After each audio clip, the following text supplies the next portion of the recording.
once again would like to welcome everyone this morning. And Are we supposed to use this for the roll call? We intended to, but it appears we're having some That's technical. good. That's good. You're right. all right, Technical issues already.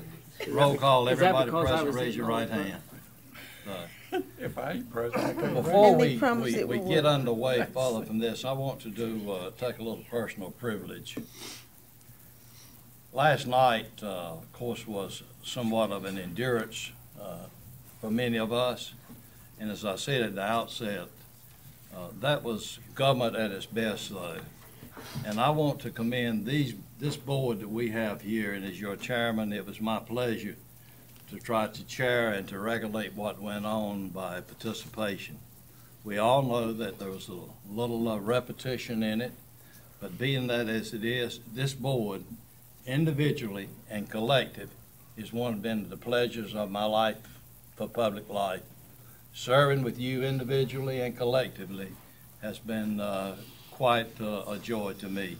And I want to thank each of you for your participation. You have a unique ability to listen as well as to talk. Many of us do not observe that as we go through our various and different duties. But you do have that ability to listen and then respond. And having said that, I thank you again. I appreciate the presentation by James Rhodes, by all the people that were here last night. It gives us some insight and thought into how we are to proceed henceforth. That for now, at this point, we'll stand, and the two that's been indicated for invocation and pledge, please take hold. Almighty and merciful Father, we humbly beseech Thee to watch over us as we do the people's business this morning. Please guide us with your invisible hands so we may find your favor in the decisions that we reach. Please bless us with your grace through Jesus Christ, our only mediator and advocate. Amen.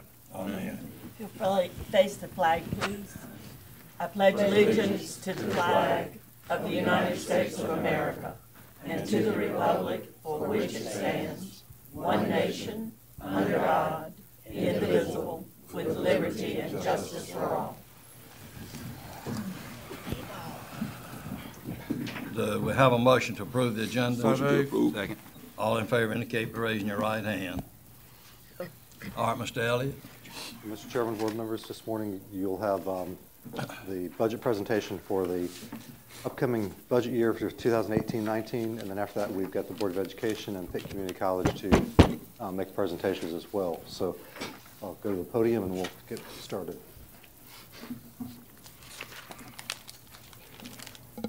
So again, we are here to look at the proposed budget for 2018-2019 as we begin the budget workshops this morning as they continue throughout the remainder of the week. As in the past, you have a copy of the PowerPoint in front of you. You also have a binder in front of you. And some of the pages that are in the PowerPoint, I'll refer back into the binder. There's either a larger display of information or an expanded version of the information. Obviously in the binder, you've got the remaining calendar on page 1 of the workshops, the proposed hearing date for June 5th, and then an alternate date if the board would be unable to adopt it on that first Monday in June, or first Tuesday in June. In terms of the next slide, your vision and mission statement, all of these were reviewed in your CIP workshop, but just for the viewing audience, the county's vision statement is to be a leader in the state, best in the East.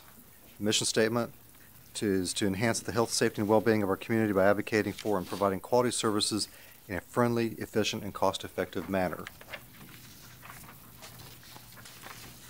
The next slide is showing your priorities, and these are as ranked by you as the board, and we attempt to, in the budget process, to make recommendations based upon these priorities. They're all priorities, but they're obviously ranked from first and then in descending order. The next slide on the guiding principles for the budget. Requests are evaluated against your goals and priorities. We try to continue with what we call the base budget process, and then also maintaining service levels with note a little expansion due to this year's budget. We consider a structural balanced budget, and there's obviously continued reliance on fund balance utilization. The revenue drivers for this year, the actual tax base itself has grown 2.2% in terms of the ad valorem base, and that would be based upon the tax collection rate of 99.27. We'll show more detailed information on that in a little bit. It does include a $3.4 million fund balance appropriation. It does include a 10.7% estimated increase in sales tax, which we've seen growth in sales tax, and I think last year was the first year where we had the expansion by the General Assembly on a whole array of additional type things that were taxed, services that were not taxed previously, so we've seen growth from that. We've also increased the ABC appropriation transfer to the county by $100,000, and we have this one that we have talked to you about. We've reset the collection target on the delinquent taxes by reducing that amount to $2 million, and I'll point that out again later in the presentation. So those are the revenue drivers. In terms of the expenditure drivers, the radio and paging project, the Motorola project, there's really two components to this from a cost basis. The first component was actually paying for all the equipment, and that has been paid up through freed up capacity that we've identified and that makes those debt payments. What we're faced with now is the radio and paging maintenance costs on the equipment. We had a year of free quote-unquote maintenance as part of the project. We're now having to pay that ongoing maintenance, just like we did in years past, and that's about $189,000 in the current year. Another driver is within MIS, we have a network security upgrade to make sure that our computer network is secure from any type of cyber attacks and such. I think you've seen in the media in the past few months, I think it was maybe Mecklenburg County that was held hostage, one of the larger counties in the state, from a cyber attack. We have increased funding for Pitt County Schools and Pitt Community College, and this budget also, from an expenditure driver, continues the pay for performance that the employees receive and participate in. On the next slide, the recommended budget is $234,735,663. This is down a little over $10 to $11 million from prior year, and we'll explain the factors in that. The tax rate is proposed to remain constant at the 69.6 cents, of which 0.7 cents is broken out and dedicated to the Industrial Development Fund. On the budget highlights, again, there's increases for Pitt County Schools, Pitt Community College, Shepherd Memorial Library, and the Pitt County Council on Aging. It maintains the ad valorem tax rate. It does increase the head count of employees by 4.25, 4 1/4 positions, and that's out of about 32 positions that were requested. And within the total budget framework, these 4 1/4 positions are paid for within the EMS fund, which is basically an enterprise fund that stands on its own with a 4.6 cent tax, and then the quarter position within health will be paid for by the health fund to fully fund a diabetes prevention position. So this is, in terms of new positions, that is all that's being recommended at this time. On the next slide, this corresponds to page 3 in your booklet, in your binder. So for last year, the adopted budget was almost $246 million. Again, this budget is proposed at $235 million. One of the major drivers is within DSS, the state took over the child care program, which was a $7 million reduction on the county's side on the budget. That's a big part of that, as well as the $2 million in delinquent taxes as a revenue is another big part of that. So the net change is 4.57% over all funds within the budget. On the next slide, which corresponds to page 4 in your binder, you have the general fund overview. And the general fund, as I've always stated in the past, is that fund that drives what the tax rate will be, whether it's constant, increase, decrease, whatever the case may be. So the original department request, we had $176,404,000. We reduced that by $9.4 million and come up with a preliminary budget of $1,112,991. This includes a fund balance appropriation of $3,357,000, again, holding the tax rate constant, and then gives you, within the general fund, a decrease of 4.86% year over year. Okay, moving to the next page on revenue review. The next slide will give you a pie chart showing basically the revenues from all funds from that overall $235 million budget, where those revenues are coming from, whether ad valorem taxes, other taxes, intergovernmental permits and fees, sales and service, interest earnings, miscellaneous, and then fund balance appropriated. So on the next slide, and again, this will correspond to page 5 in your book.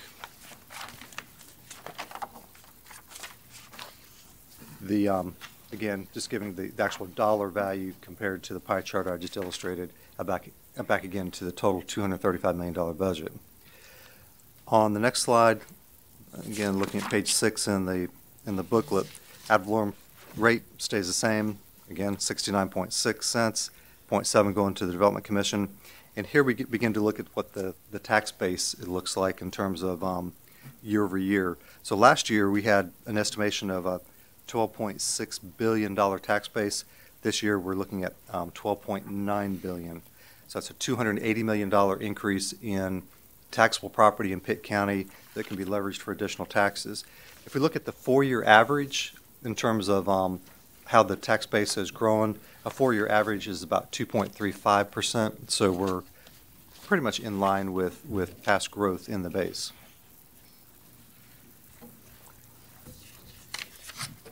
On the next slide, in terms of sales tax, kind of alluded that obviously we're seeing some increase in that area. This, again, will correspond to page 8 in your binder. Actually, if you look at page 8, page 8 gives a more expanded view of the general fund revenues. So if you look at that column that's highlighted in yellow, second from the right, gives you the difference plus or minus in all these different revenues. You can see in ad valorem taxes for the current year, we're showing an expectation of about $1.2 million in additional ad valorem taxes due to the growth in the base. That next line, ad valorem taxes prior, that's your delinquent taxes.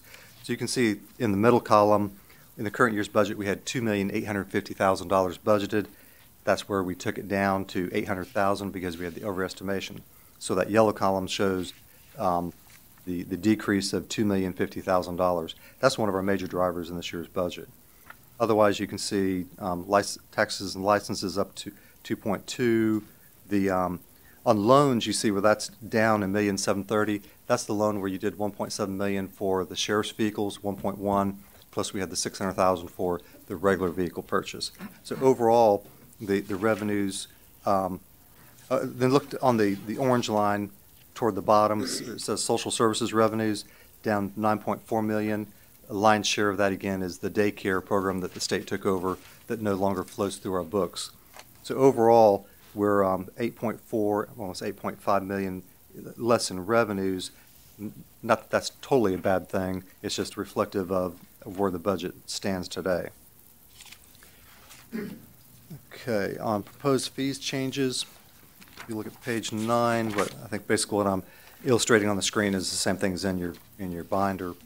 We have proposed fee changes with environmental health for lot evaluation that includes the system design inspection for conventional septic systems. Current fee is $300. Proposed fee is $400.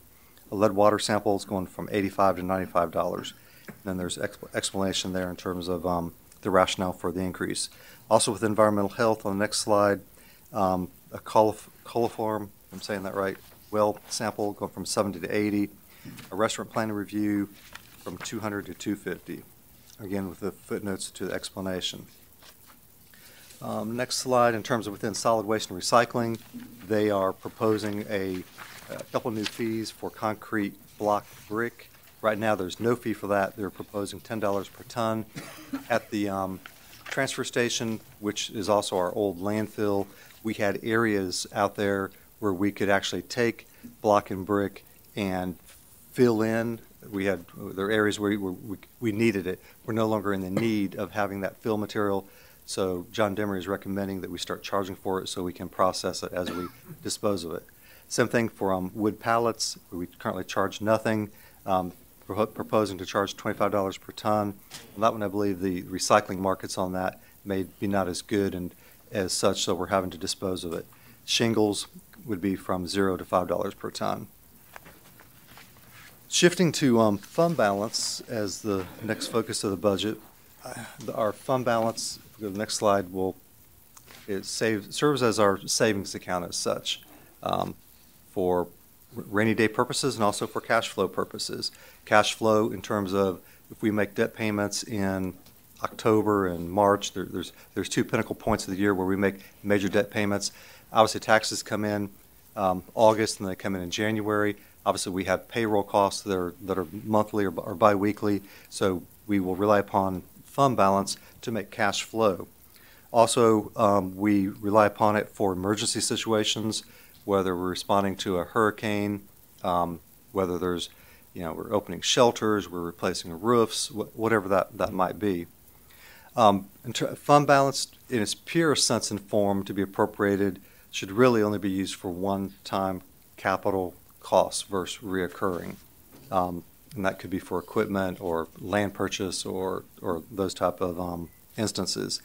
Obviously, again, our fund balance is evaluated by the bond rating agencies that rate us, that give us our AA bond. Matter of fact, we have one coming up, I believe, May 2nd, an update, because it's been a period of time since we've been reviewed. In the past, we've been put on a watch list because our fund balance got dangerously low. We're at the point now, though, that you're within your 18 to 20% range. You'll see that when we talk about where you're going to be June 30th of the current fiscal year we're in. Okay, next slide. So in terms of the county's reserve policies, again, you as a board adopted a policy to be in the 18 to 25% range. In terms of our comparable counties, we say it's greater than 25%. We actually ran an actual calculation on the specific comparable counties that we compare ourselves to. The actual number on that is 28%. So our goal is 18 to 20, but comparable counties, it has an average of 28%. Your board policy says the county shall respect the integrity of the fund balance by utilizing it as sparingly as possible when funding future budgets. And I think overall the county has done that.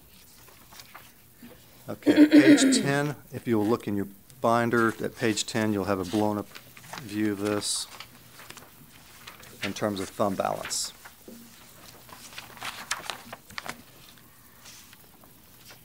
So as we ended, the second column from the right where it says 2017 actual, and if you see 4 lines down into that chart, it shows 18.10. That's where you landed June 30th of the last fiscal year. We're estimating that we're actually going to land June 30th of this year at 20.56. And there are a couple factors involved in that. One of them, you would think, well, gosh, we had a $2 million recalculation on delinquent taxes. You would have thought that would have ate further into fund balance. We also had brought before you, and you passed some budget amendments where we had some project cleanups within finance on some capital projects where we actually reset the clock on some monies of $3.5 million. So that actually was to our favor. That helped. It's a one-time experience you had that helped cover the $2 million delinquent tax situation. You also had overcollection of revenues in the detention center with the Fed bed revenue. You had overcollection of taxes with the sales tax, where things came in better as we had a full year of the expansion of different sales and services that are now taxed. So you've got you're just right above the range you set as we're estimating as we drive towards June 30th. And then the next chart is a line graph showing the different the 18 to 20% range, showing where we've been in the experience. All right, on the next slide, expenditure review. Again, you have a pie chart illustrating how that all expenditures within all funds, the $235 million budget, how that is broken out between all the different functional areas of government. You then, on the next slide, have the chart showing the dollar amounts that reflect the total $235 million total budget of all funds. On page 12 in your chart, this is not on the screen. This is to me a key indicator or key chart to focus in on for you as a board in terms of it's a revenue and expenditure summary of all the different funds. You can see in the last two columns, you've got the percent change that is currently as it is proposed and an actual dollar amount that as proposed. We went into this budget process telling departments that we expected this to be pretty much a flat year and to try to be conservative in what you're asking for. If you needed to document a need, go ahead and document it, but it really wasn't a year for expansion if you could hold back from requesting that type of expansion. So as you look down the percent change column, second from the right, you can see the different areas and numbers as we tried to hold things flat. Bottom line on the very, very bottom, negative 4.86% decline or lessening of the total funds within the general fund budget. Some of the areas, and a lot of these percentage increases are driven by health insurance increases. We're going to talk about how our self-insured health plan is performing and how we've had to prop that up. It's driven by the PEP increases employees have received in prior year. So a lot of these are uncontrollable expansions that had to occur. Otherwise, within here, you've got elections is down almost 17%. Well, that's based upon the nature of the election cycle and the type of election they're having. The next election cycle in 2 years will probably go back up because we'll be having more elections and more polling places open and such. You see MIS is up 8.05%. That's due to that security software that we have budgeted in here. GIS is another software cost explanation. Excuse me. Within the law enforcement, you see we've got, just even within the Sheriff's Office and Detention Center, both of those had about $1 million apiece requested additional monies. Within the Sheriff's Office, we're recommending $421,000 increase, and Detention Center about $300,000. Those are still good increases based upon the fact that we're in a flat budget scenario. Otherwise, driving down through here, communications, that 13.25% increase, that again is the radio maintenance costs that we're incurring. Otherwise, for the most part, the line item non-departmental, where it's coming down 49%, I believe that's where we had the car loan in there at $1.7 million. That's taken out in the year's budget, so that's why you have such a large decrease there. On the very bottom of the chart, where you see it breaks out public health, DSS, court facilities, you can see under social services, they have a 25% reduction in their expenditures. Again, you've got that $7 million of daycare dollars that the state has taken out of our hands, as well as all counties in North Carolina. That's driving that change. So page 12, I think, is really a critical chart. You know, we show the actual from 16-17. We show the original budget in 17-18, the year we're in. We show what has been revised. Then we start focusing on what was requested in 18-19, what is recommended, that percent change and that dollar change. All right, education funding. We will focus first on Pitt County Schools, and this relates to page 14 in the binder, which is not much different than what's on the screen. So for Pitt County Schools, they had asked for just within current expense, for a $4.6 million increase. That represents 11.95% in new dollars. Based upon the fact that we didn't have that type of growth in the overall budget to begin with if we gave everything to Pitt County Schools. And you'll be hearing from Dr. Linker and or his staff later this morning to justify that request. You will see there's a footnote on that screen And it says, one-time appropriation of Article 46 tax in the amount of $988,368 for school security purposes for quarter safety improvements is being recommended. So we're recommending, based upon what you heard from the joint meeting and what you've heard prior, one of their needs is to get the school corridors, the double entry doors in place as soon as possible. We're recommending to take that amount of money out of the quarter cent sales tax fund for a one-time appropriation. And if you add that on top of what I'm recommending, the $579,462, that actually would be getting a 4.1% increase rather than 1.5. But just realize what we're talking about coming out of the Article 46 is a one-time appropriation that's not reoccurring. So the real reoccurring is 1.5%, but theoretically, if you count the other million, you would be looking at a 4.1% increase. Okay, looking at Pitt Community College next, they had asked for $833,699, representing a 14.35% increase in their overall budget. Initial recommendation was for $78,899, representing 1.36% increase. Again, another big however the footnote at the bottom of the table. It says the county will repurpose available project funds in the amount of $794,230 for PCC's deferred maintenance needs.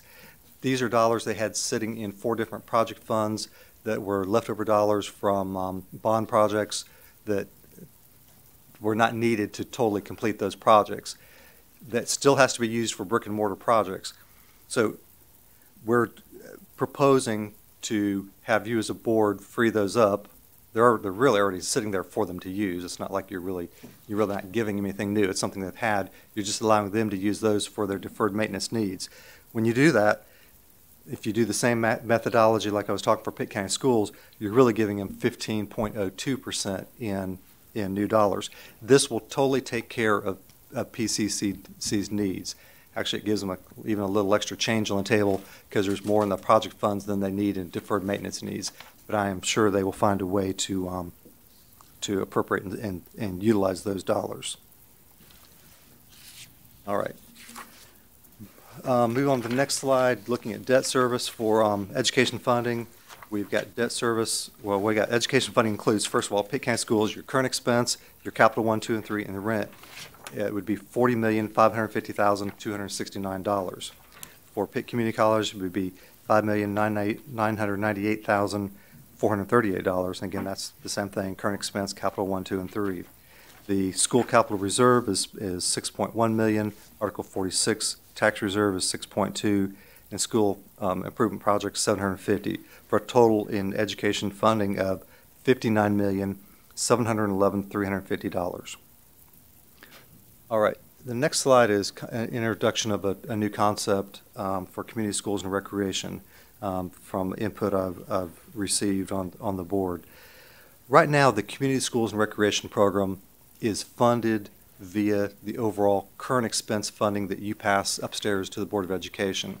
And they fund the positions. You as a county built the building. You own the land that it's all sitting on. The school system runs the program. The people who are employed by communities and schools and recreation are school system employees. I think in the past, like maybe 15, 20 years ago, their funding structure was maybe set apart a little bit differently than it is today, where at the end of the year, if they had monies left over, they could actually put it in a, quote, a fund balance. When the county and the school system jointly opened the new building out there, I don't know, 12 years ago, they were able to furnish that building by using their fund balance dollars to do that. So what is being laid out here as a consideration would be to consider breaking it out and suballocating the program within their budget, maybe even considering them as a, quote, affiliate agency, just like we do Shepherd Memorial or the Council on Aging. And obviously that would take, we would need, the Board of Commissioners would need agreement with the Board of Education. You would need an MOU and figure out how to structure that. And right now, what's being proposed for 18-19, from what I'm provided, revenues are at $528,192, with matching expenditures at the same amount. So that's conceptual right now. It's not built into the budget, but it could be built into the budget if the board were to direct us, and then direct us to want to try to work that out with the school system. All right, moving on and shifting to the EMS fund. The EMS fund, the budget is recommended by the EMS Oversight Committee. It maintains the EMS tax at 4.6 cents per $100 as the overall general fund is based on the same way. Continues their capital replacement plan. In terms of the overall budget itself, you can see this bigger version on page 15 in the binder. Basically, you're looking at a recommendation for a 5.9, almost a $6 million overall operating budget. The county has 10 EMS squads, 8 of which are nonprofit, which the county contracts with. The other 2 are county-run squads. You also have your QRV operation, and then you've got the internal administrative expense of the department. The amount of money that the nonprofits receive currently in the current fiscal year is $435,000. That is being recommended to be increased to $442,500, and that amount is, then reflected for all the squads. Majority of squads get that 442. You have a couple that ask for a little bit less. If they ask for less than that, then we give them what they request. If they ask for more than the $442,500, all they get is what the formula is based upon the Oversight Committee's recommendation. Okay, moving into the fire fund for the county's 20 volunteer fire departments. Page 16 will give you a larger breakout on this. Basically, what you have here, illustration of your 20 volunteer fire departments. You see that the first column is the estimated value of their tax base for all 20 departments. You get about $4.7 billion worth of property in those 20 rural fire departments. Obviously, areas outside the municipal limits of the 10 municipalities in Pitt County. Next column gives the current rate in this year. Next column gives the proposed rate. You've got 5 departments who are reflected in yellow who are requesting a rate increase: Ayden, Belvoir, Farmville, Grifton, and Pactolus. And then you can see what that levy would bring, what the amount of money, or the levy as it is called, based upon the rate proposed. And then you can see the total budget request. And then the last column is another component of the budget as to whether they're requesting a new vehicle purchase or not. We've got 5 departments who are requesting for vehicle purchases. As you recall, you changed the policy on that last year, year before. I think it's now a $25,000 match or appropriation you allow. I believe that that vehicle purchase has to, if I recall Alan Everett's language on this, has to assist them in lowering or maintaining their ISO rating in that respect. All right, next slide. Again, basically the 5 departments ask for the rate adjustments. You have Ayden going from 7.24 to 7.99, Belvoir 2.25 to 2.5, Farmville a flat 5 to 6 cent increase, Grifton 5.99 to 6.49, Pactolus 6.25 to 9.25. That's probably the largest of the 5 with a 3 cent increase. Okay. All right, shifting to the funding for your what you've classified as your affiliate agencies, page 17 in your binder. You've got the affiliate agencies that you have identified, and when we say affiliate, we mean agencies that are closely aligned with county government, almost to the point that if they didn't exist, we would probably have a department of county government that would render these services that they provide, such as Shepherd Memorial Library, Council on Aging. Then we have the PGV, Pitt Greenville Airport Economic Stimulus Plan. In terms of the percent increase for Shepherd Memorial and Council on Aging, basically we took the average of what we were doing. We normally will take whatever we're given the school system, whether Pitt County Schools or PCC. That average increase, we'll just apply it and give them for that because you had a 1.5% and a 1.34, whatever that was. We averaged those two, and that average is what we are giving as an increase to Shepherd Memorial and Council on Aging. The next slide, funding for sustaining agencies. You've got these are all basically being held flat, whether it's Community Crossroads, the drug treatment court program, which actually is a as the county appropriates money to Trillium as part of our, I think we're one of 29 counties in their catchment area, we're having them allocate the mental health funds for drug treatment.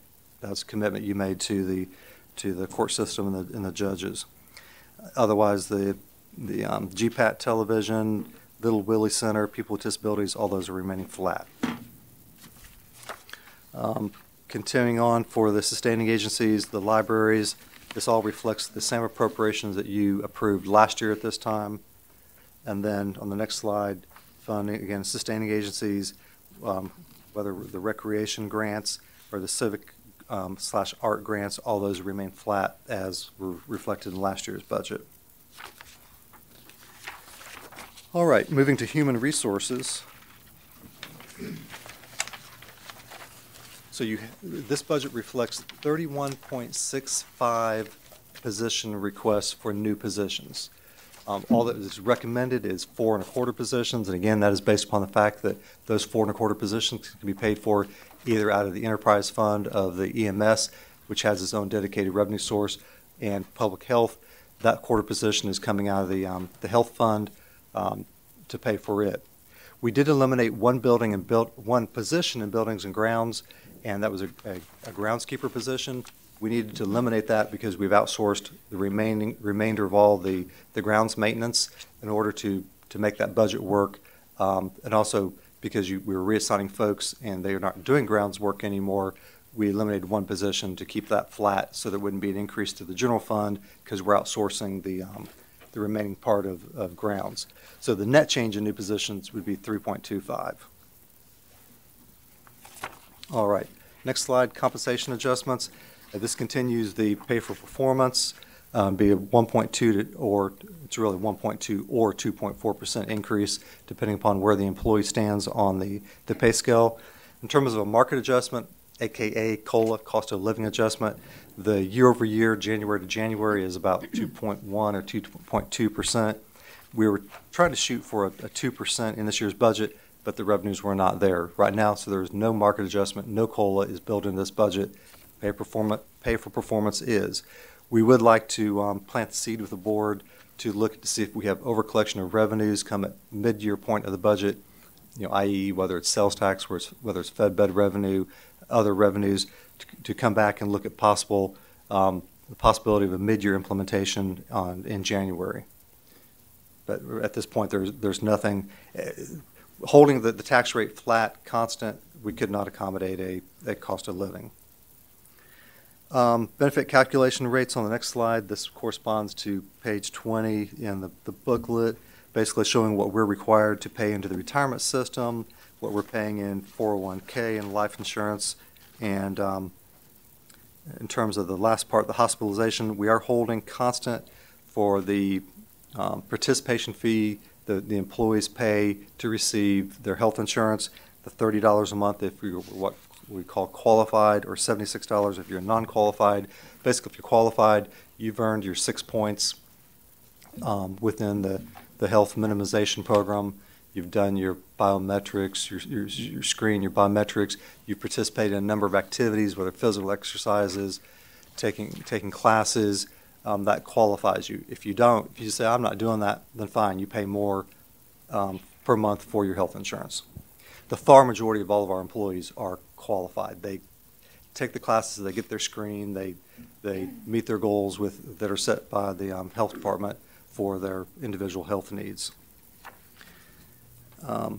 Then going to the next page, we did give a marketed history on COLAs. That's just there for reference of what we've done since 2010, 11 to current. That's just there for reference. Obviously, the last line shows 18, 19 TBD because we don't know what it's going to be. Well, right now we know it's 0, unless something were to change mid-year and the board were to agree to do that. Next slide, our ongoing classification study program where HR does a in-house process of making sure that all of the positions are, as we look at the entry-level salaried positions, we're not looking at what employees are actually paid based upon their experience, number of years they've been in, and qualifications and accomplishments. This is looking at entry-level salaries. We are in our fifth rotation, and each rotation takes 3 years to do. So we are in our 13th year of doing this in-house to make sure that the salaries are keeping up with market, so that our comparable counties, our employees, as they may be recruited to comparable counties, that we hope that we have a comparable salary. This year we did the clerical paraprofessional classification. We do a third of the employees a year, so a third, and a third. So over 3 years we've swept through and done all of the positions. Then we started over to the next cycle. So this year we've got some changes. We're recommending with these proposed changes as reflected on the chart: a Veteran Services Office Manager going from a grade 65 to grade 67, Veteran Services Officer grade 61 to 63, a clerk within the, actually 2 positions, clerk 4 within the Sheriff's Office, grade 59 to 61. Then those were all upgrades, and we have 1 downgrade, a senior paralegal position going from grade 71 to 70. If a position is downgraded, the employee is held harmless in terms of pay. It's just the way the pay scale moves on that employee. All right, moving now to probably more of a kind of a difficult discussion regarding the Employee Medical Insurance Fund, our health fund. Our health fund continues to experience utilization and costs, and since we are self-funded, we have to cover all those costs. And we're having to further change that program to make sure that it's sustainable and that we can basically pay our bills, because we pay Blue Cross Blue Shield. Is it, Mike, $275,000? How much is it per week? It varies, but it could be anywhere from 150 to 350,000 in a given week. 150 to 300,000. As the bills come in, we pay them to Blue Cross Blue Shield. Obviously, we have all the negotiated, discounted rates that Blue Cross Blue Shield enjoys, but still we have to pay when the bills come in. This fund has to pay those. So we talked about the employee participation fee, the $30 or the $76, whether you're qualified or unqualified. Again, most employees are qualified. We do have employee benefit changes in this budget. Our fund balance within this dedicated health fund, we had a fund balance of 15% of annual expenditures as we ended June 30th of last year. This year it's dropping down to about 9%. And I think we set a target of that for 20, if I recall, yeah, 20%.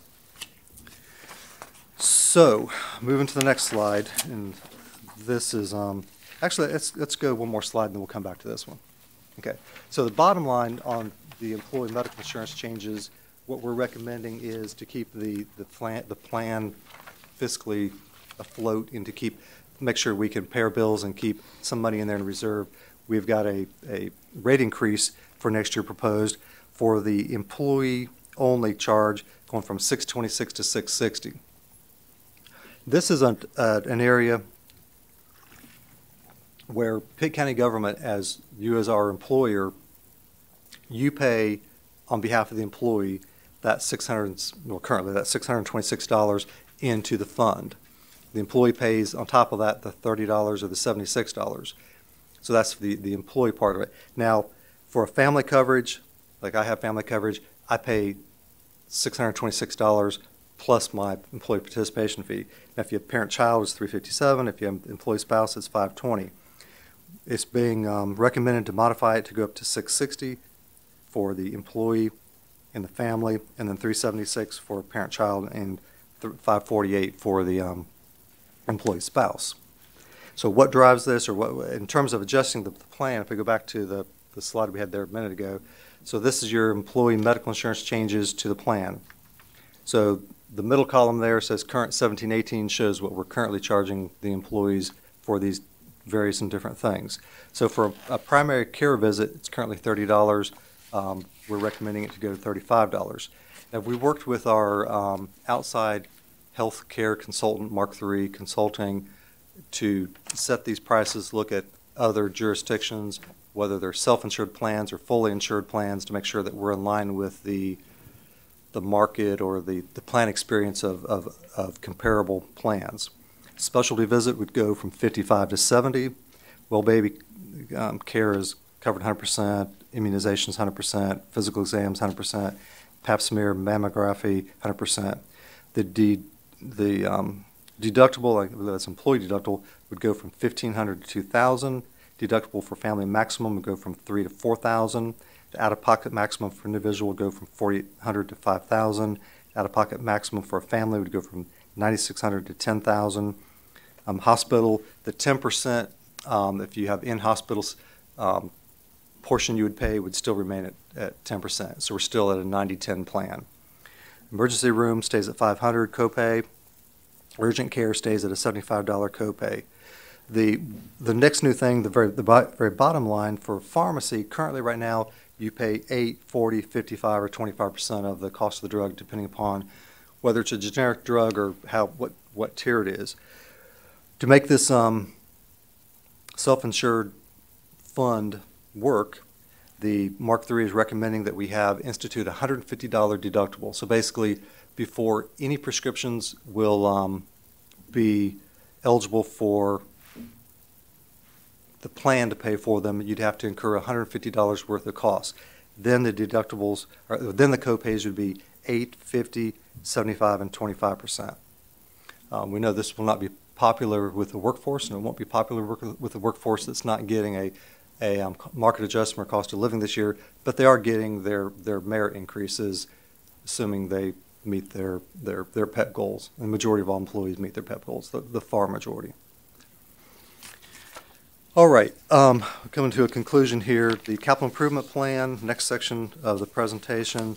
This corresponds to page 21 in your book, and honestly, all of this is information that we reviewed at your CIP workshop. Basically, the bottom line is we're showing proposed for 18-19, $2.4 million worth of capital projects, and this does not include, as I recall, what we are proposing for Pitt County Schools, taking the one-time Article 46 dollars or the dollars for Pitt Community College, freeing up those remaining project funds in those 4 funds that we're saying that for them to reallocate to deferred maintenance projects. All right. Moving on, a look forward. Actually, before we do the look forward, this screen here, this screen here that is up is trying to acknowledge some of the big ticket items in the proposed budget for next year that are not funded. There's obviously additional school security items that the school system is asking for, and again, you'll hear once again from Dr. Linker, I'm sure, this morning about those. You got school bus cameras at $1.4 million. You have internal cameras at $1.3 million. I think Dr. Linker will probably allude to the fact that the red light camera revenues, which they're anticipating to receive net about $800,000 a year, they're going to dedicate that towards technology needs, which is part of that $4.6 million in additional current expense dollars they're asking you for. So even though you're not giving them all the 4.6, they're going to take the $800,000, as I understand it, from red light camera revenue, apply that against the 4.6. You've got the $579,000 I'm recommending for additional current expense. That goes against the 4.6. Then you've got the close to $1 million we're proposing to take out of Article 46 sales tax dollars for the corridor improvements. You can apply that against the 4.6. So on the surface, it might look like, oh, they're not getting much, but a good portion of their needs will be addressed either directly or indirectly.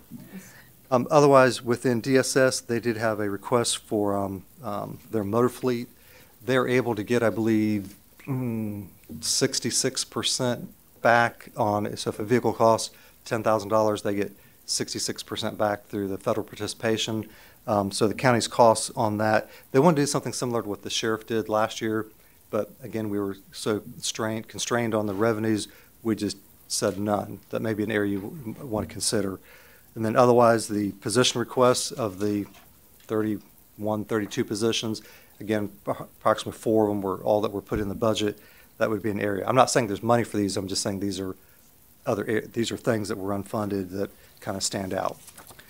Next slide, as we look toward the next year, Lord willing, if I'm standing here a year from now, for future considerations for the 2019-2020 year, fund balance obviously will continue to be something to be examined from its operational revenue in terms of its sustainability. you got to remember with the fund balance plug, and right now we've got a plug of $3,375,000. We expect $2 million on that on average because we spend about 98% of our fund within the general fund. That 2% will fall back, so we will spend just like we have in the past some fund balance. I'm sure we'll still be looking at further school security needs. At some point, we're going to need to look at the economic development funding needs if we continue to make the incentive agreement payouts that we're making, which is a good thing because as industry expands, as industry relocates, we enter into these agreements. The Development Commission is going to run out of their fund balance. Their available revenues based upon a 0.7 of a penny of what it yields. At some point, they're going to have a increase on that 0.7, and it will need to be increased. You know, you have a statutory authority to go to a full 3 cents. And depending upon also what comes out of the convergence study and what the U.S. Board of County Commissioners, the Greenville City Council, the Greenville Utilities Commission, and Committee of 100, how all that shakes out in terms of how economic development may move forward, that may have an influence on economic development funding needs as well. And otherwise, motor vehicle fleet replacement needs, I'm sure you're going to hear from the sheriff. He'd put in, I think, $356,000 worth of additional vehicles that he wanted the board to consider buying in next year's budget. We zeroed that out. They're continuing to receive. I think they've almost, by the end of the year, they will have all their 43 new vehicles. And do have to acknowledge that's about 25% of their fleet. The fleet continues to age, and we did do that 1 year infusion of vehicles, but honestly, it does not keep up to meet the demands of his aging fleet. I will acknowledge that. Other than that, I think that's all I have. I'll be happy to take any questions the board may have. All right. Everybody ready? Everybody got a question? Do we start at one end and go to the other one? Melvin? I want to thank you, Scott. This is seemed to be a good overall budget. There's no tax increase as you proposed. It seems to me that most of the agencies are getting some increase. Other than that, I have no question at this time. No.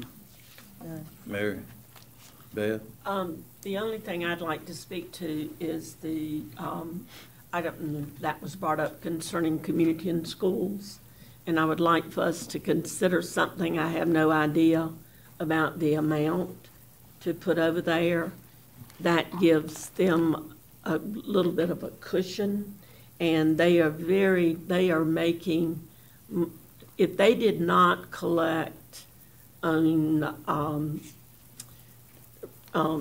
people renting the buildings, they do all of that now.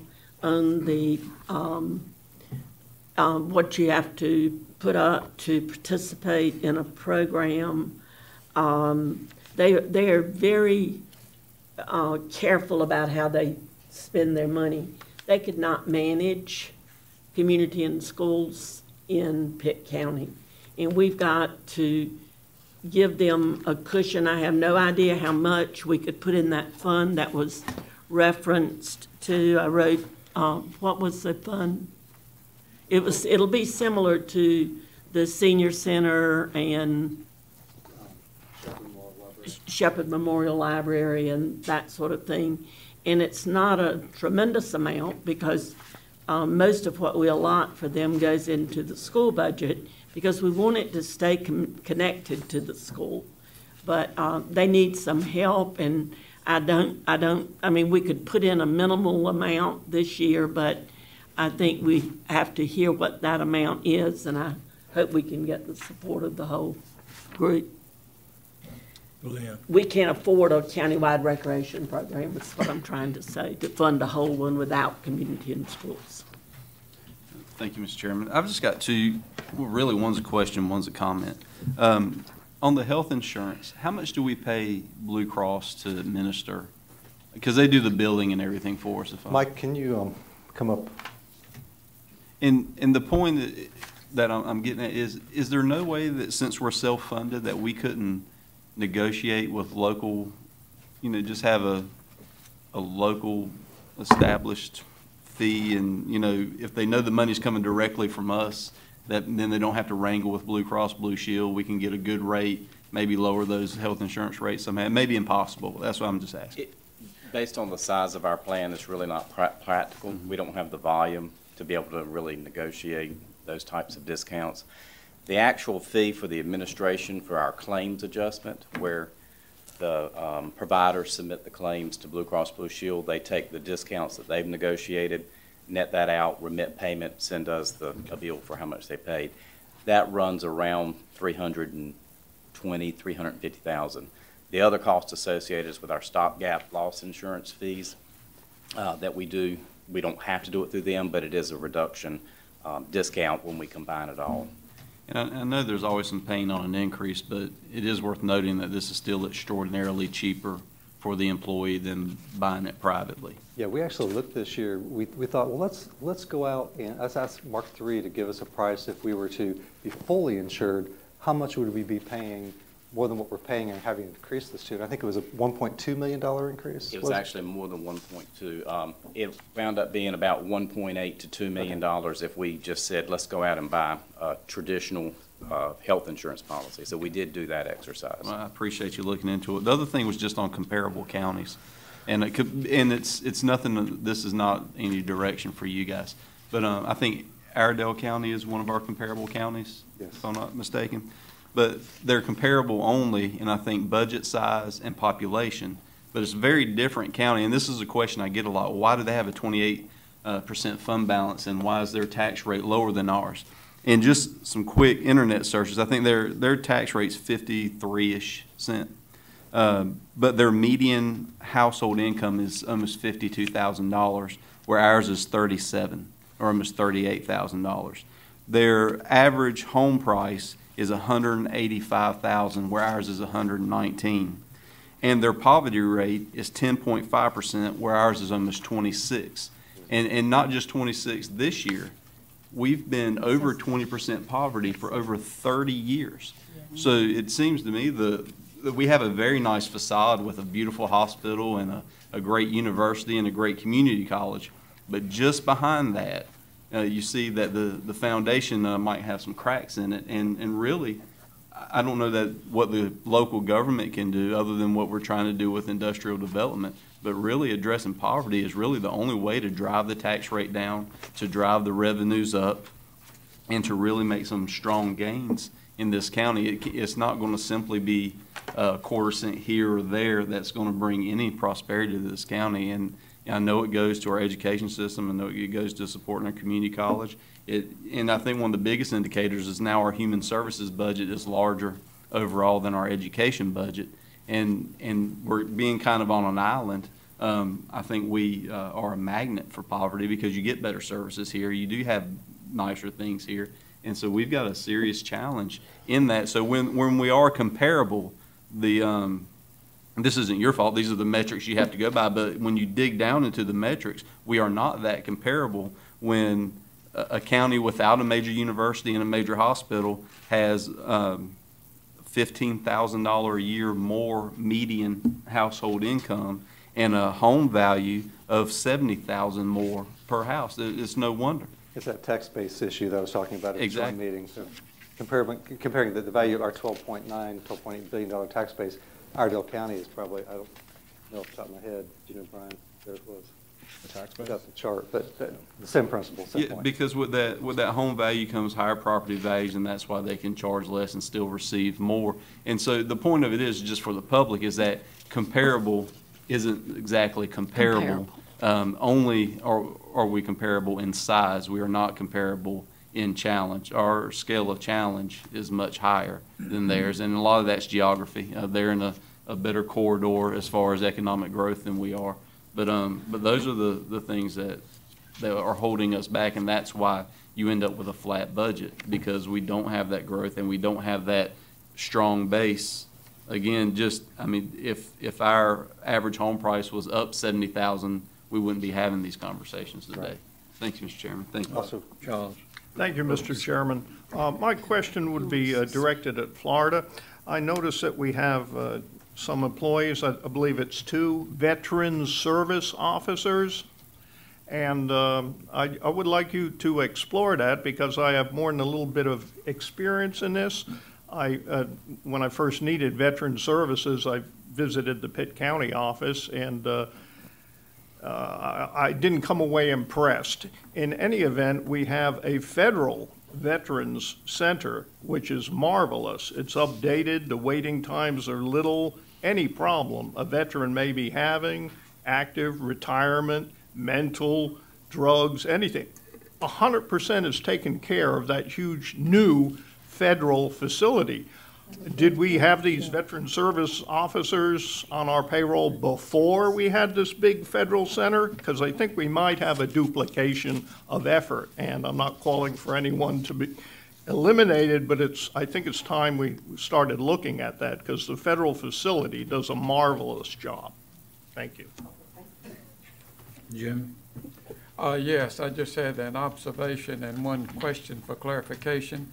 I think that it is important that when we talk about our public schools and our Pitt Community College, that we emphasize that even though in current expenditures we're talking about a 1.5% increase, when you add in that Article 46 tax appropriation, it's 4.1%, which is fairly significant. And then the same story on Pitt Community.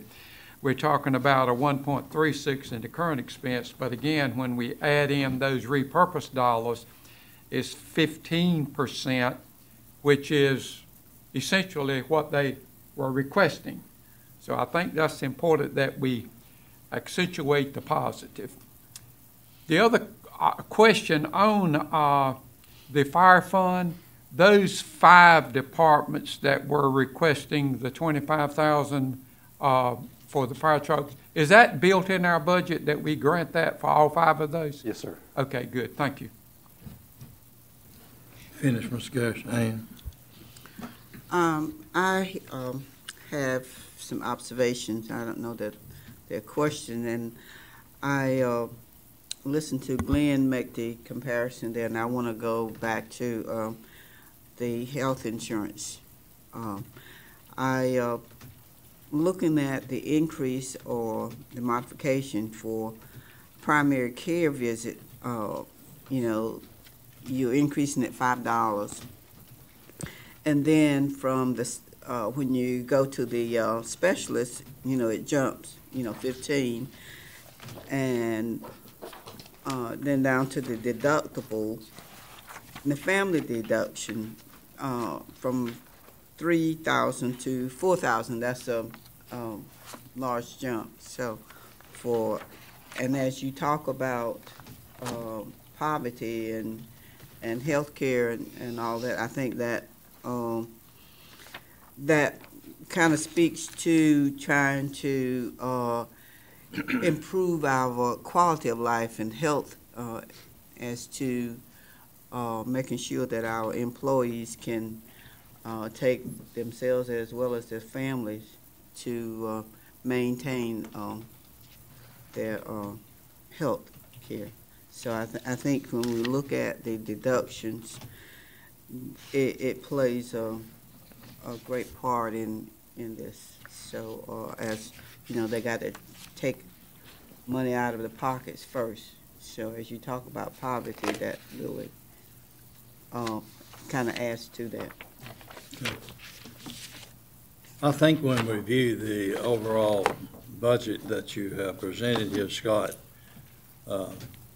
you have done a good job at maintaining the tax rate as it was.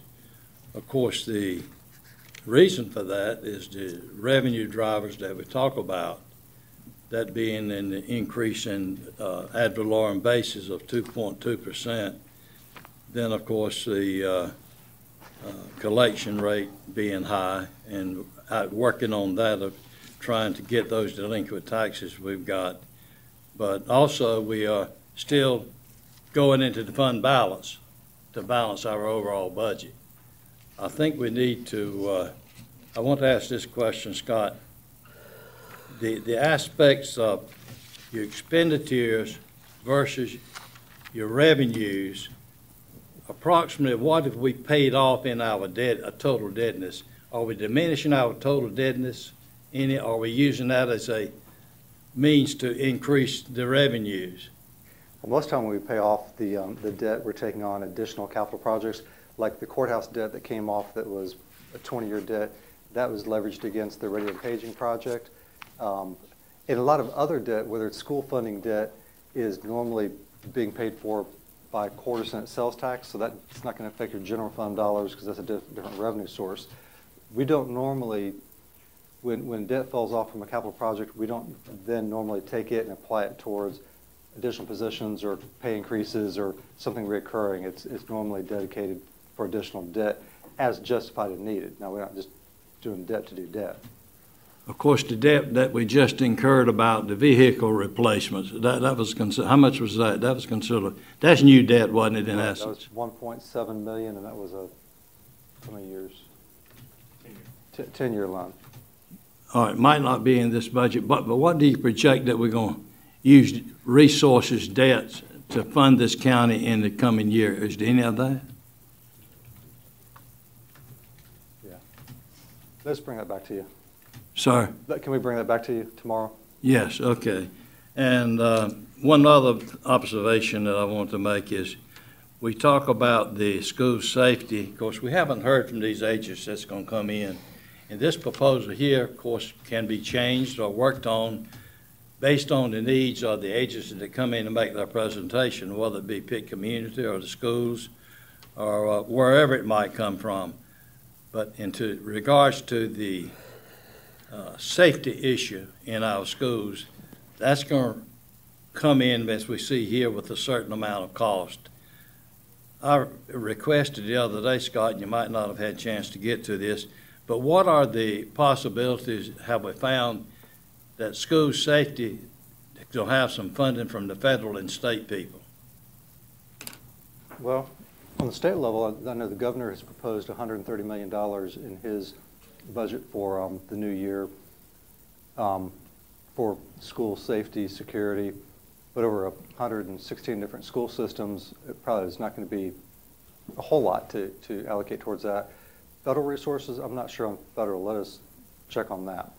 Okay. Well, I think that'd be issues that we would want to kind of look at. Of course, you can't project them. Okay, having said that, is it time for your break, or you got something else, Mr. Manager? That's all I had. I did want to, Vice Chairman Webb, I just wanted to make a comment regarding this current fiscal year. I think we identified that, yes, human services was a larger expenditure than education, and our track record has always been that education was our largest category percentage-wise of county appropriation of dollars. But now that we've taken out the $7 million from DSS and human services, it's pushed education back up to be number one. So. Well, I didn't mean that we were appropriating it that way. I just meant all funds included, that federal, state, and local dollars. So even still, state dollars are going. That money's still coming. It's just not coming through us. Is that we're in a county where all funds included, you have to spend more money on human services, which is usually used for addressing poverty versus education. I think that it's not that we're out of balance. It's just the circumstances are out of balance. But thank you for the clarification. All right, we'll have a small break in. I believe Dr. Link is coming at 10 o'clock. Is that right? Yes, sir. Yes, that's correct. All right. Everybody want to take a few minutes to refresh? Thank you.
Check 1, 2. Ooh. Check 1, 2. Check, check.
30 seconds.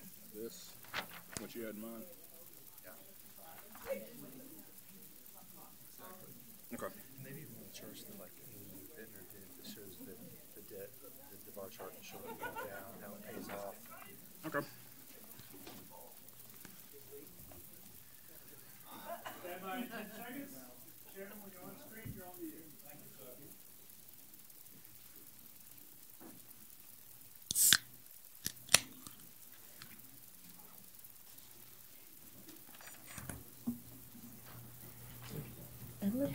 Thank you. We're now back in session. Mr. Manager, ready for Dr. Lincoln? Yes, sir.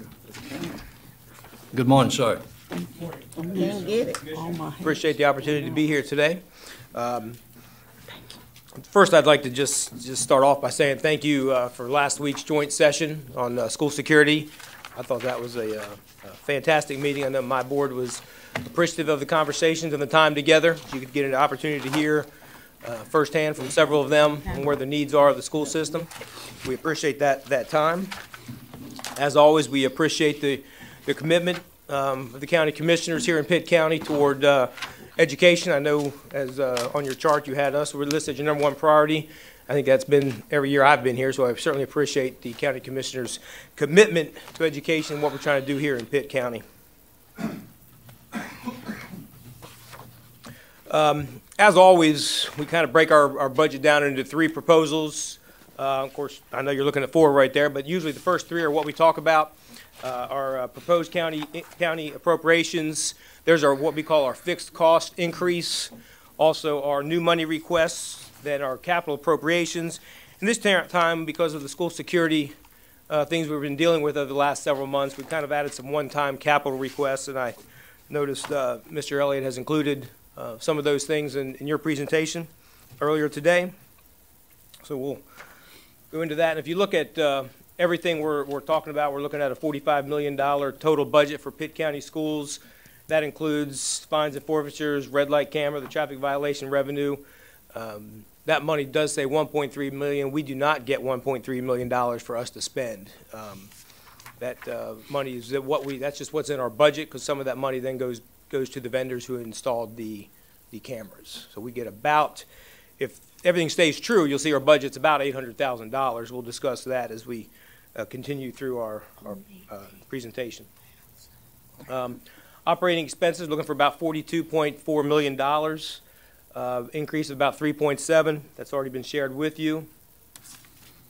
Those are the two, the way we break that down, and fixed cost increase as well as new money requests.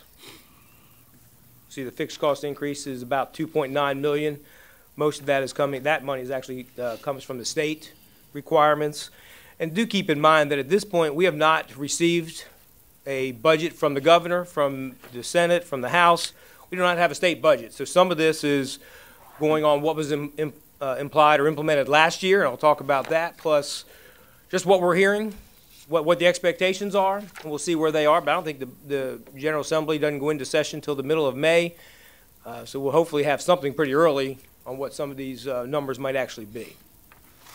So we'll start with our fixed cost increase. The state is looking at about a 6.5% rate for teachers.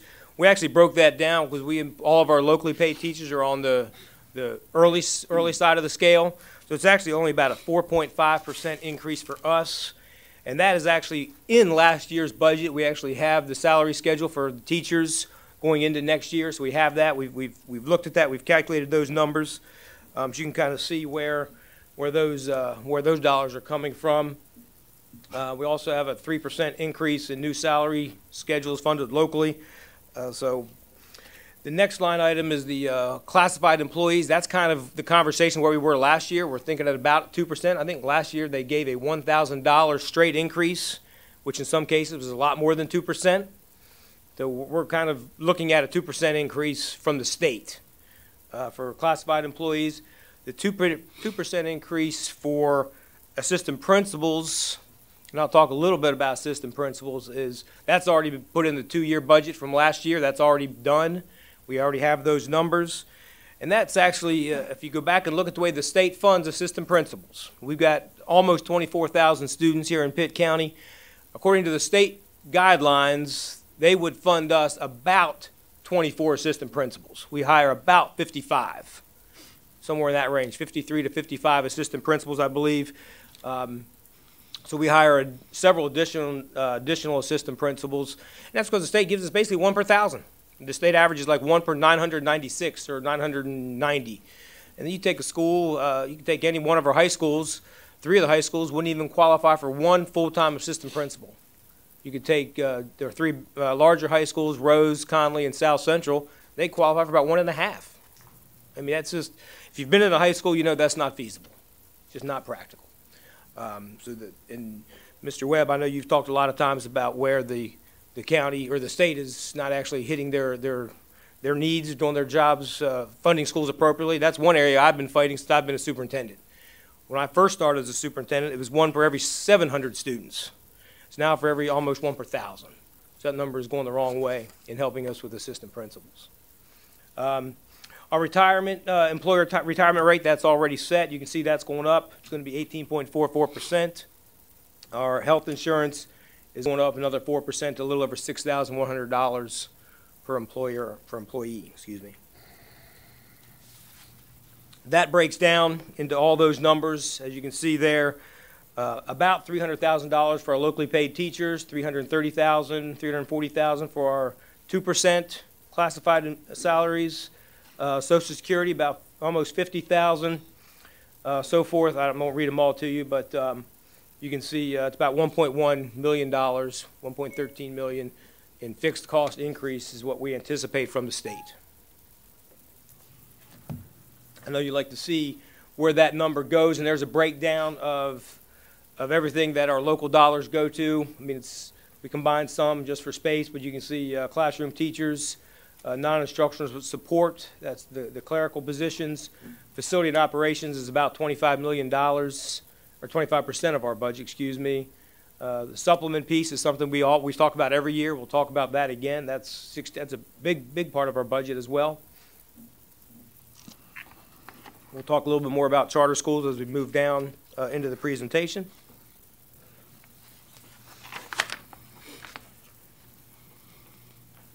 I know you're interested in where all those local positions are.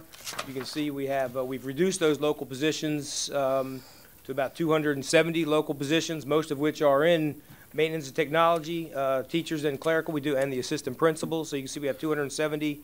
We've reduced that number by 5 from last year.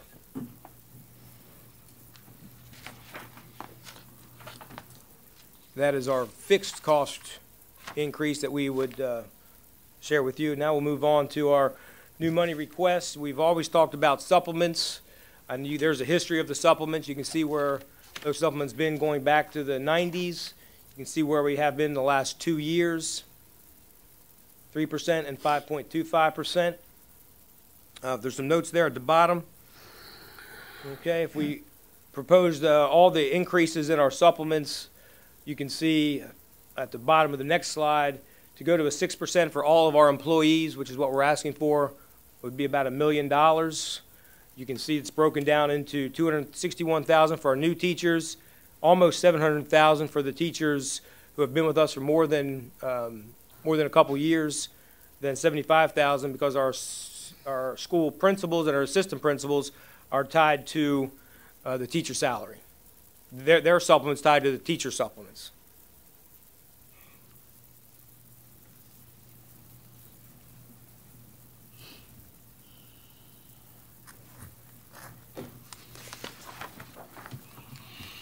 Some other requests that are approved by the, and this presentation has been approved by the Board of Education at its board meeting last Monday night, so this has been approved. 1% increase, and I think I went too far. There we go. 1% supplement increase for classified employees broken down to those departments, bus monitors, clerical, custodial, and transportation. We did not include child nutrition and or our maintenance department because we're reorganizing those 2 departments, reducing some positions and using that money to help create better salaries, mainly because we're finding that our salaries in those departments are not where they need to be, with especially in the maintenance department. You can imagine we hire people for $25,000 to $30,000 to do the jobs as a plumber. You go out in the real world, you're making a lot more than that. So we're looking at reorganizing those numbers to try to make our salaries a little more competitive in our maintenance department. At last count, we had well over 10 positions unfilled because people wouldn't take them. So we are looking at, again, reducing some of those positions and increasing salaries for some of the entry-level positions. Other requests, this was shared at our joint meeting last week, dealing with this really is tied to a school safety issue. I know it just came down. There was a joint meeting of the General Assembly. They had school security concerns, and one of the things they looked at were additional counselors, social workers, psychologists, nurses to put into the schools as a way of preventing a lot of the issues we're seeing. In addition to just the hardening of the schools, which we'll talk about in a little bit, these are the ways of working with the students directly before it gets to that stage. But this is one item we've looked at. We shared this last week. We're about 17 and a half counselors short. So we could look here, and this is kind of a 2-year approach. If we take half now, half next year, to get us to this allotment of 1 for every 250 students for our counselors.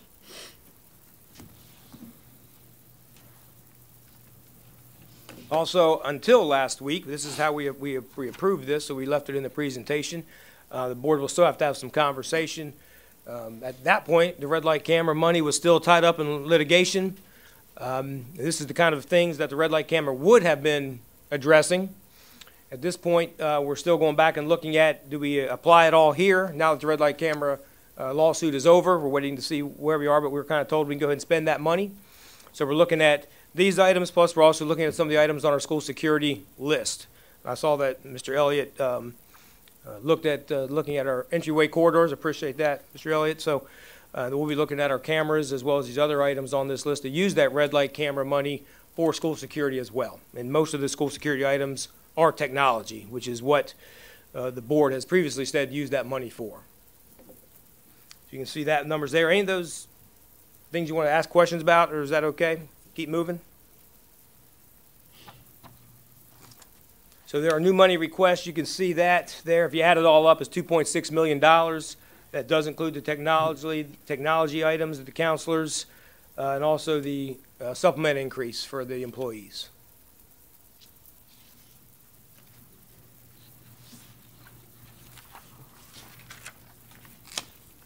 Capital appropriations several years ago. As a county commissioner group, you increased our capital appropriations from $750,000 to $1 million. We appreciate that. Thank you. That's actually gone a long way, as you can imagine. So that's not changed. I think that was done 2 years ago. So obviously we're happy with that, so we're moving on.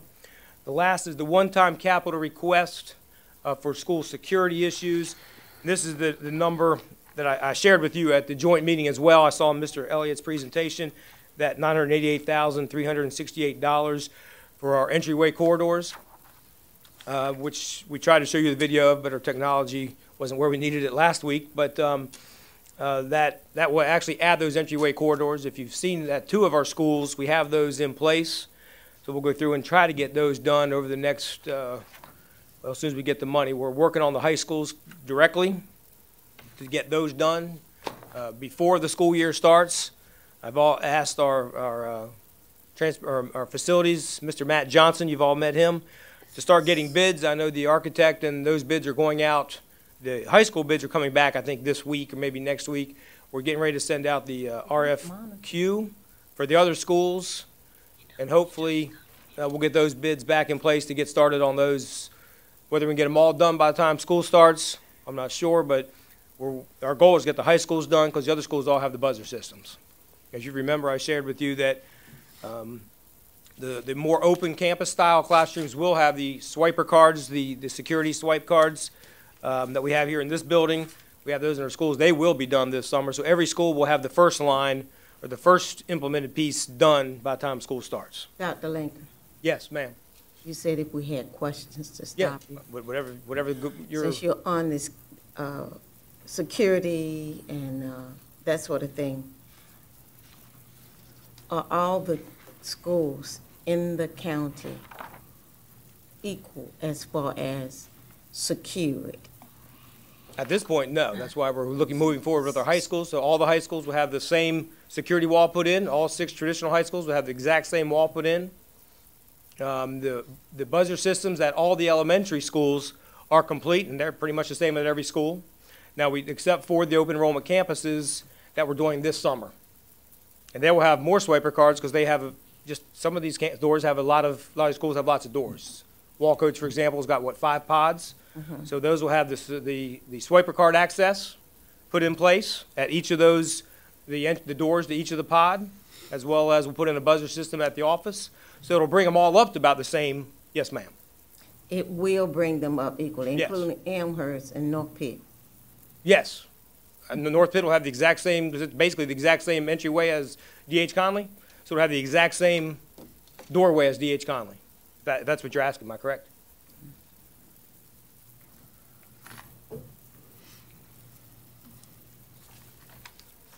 The next 2 items are things we shared, and remind the county commissioners that these 2 items, the bus cameras as well as the internal cameras, are items that we started the conversation about 4 years ago. That was put on the original lobs. That lobs was reduced by $6 million or so, and then of course additional items because of the cost of some of the items in the lobs because of the construction here in Pitt County going way up were pushed out of the original lob. So, but this item has been on the agenda for about 4 years, as well as the funding for the internal cameras broken out the way you see that. That is including wiring and things, wiring new cameras, the servers. Also, there's a fee for people to host these for us to keep these cameras active. I guess like a maintenance fee to go along with it, so that's all included here.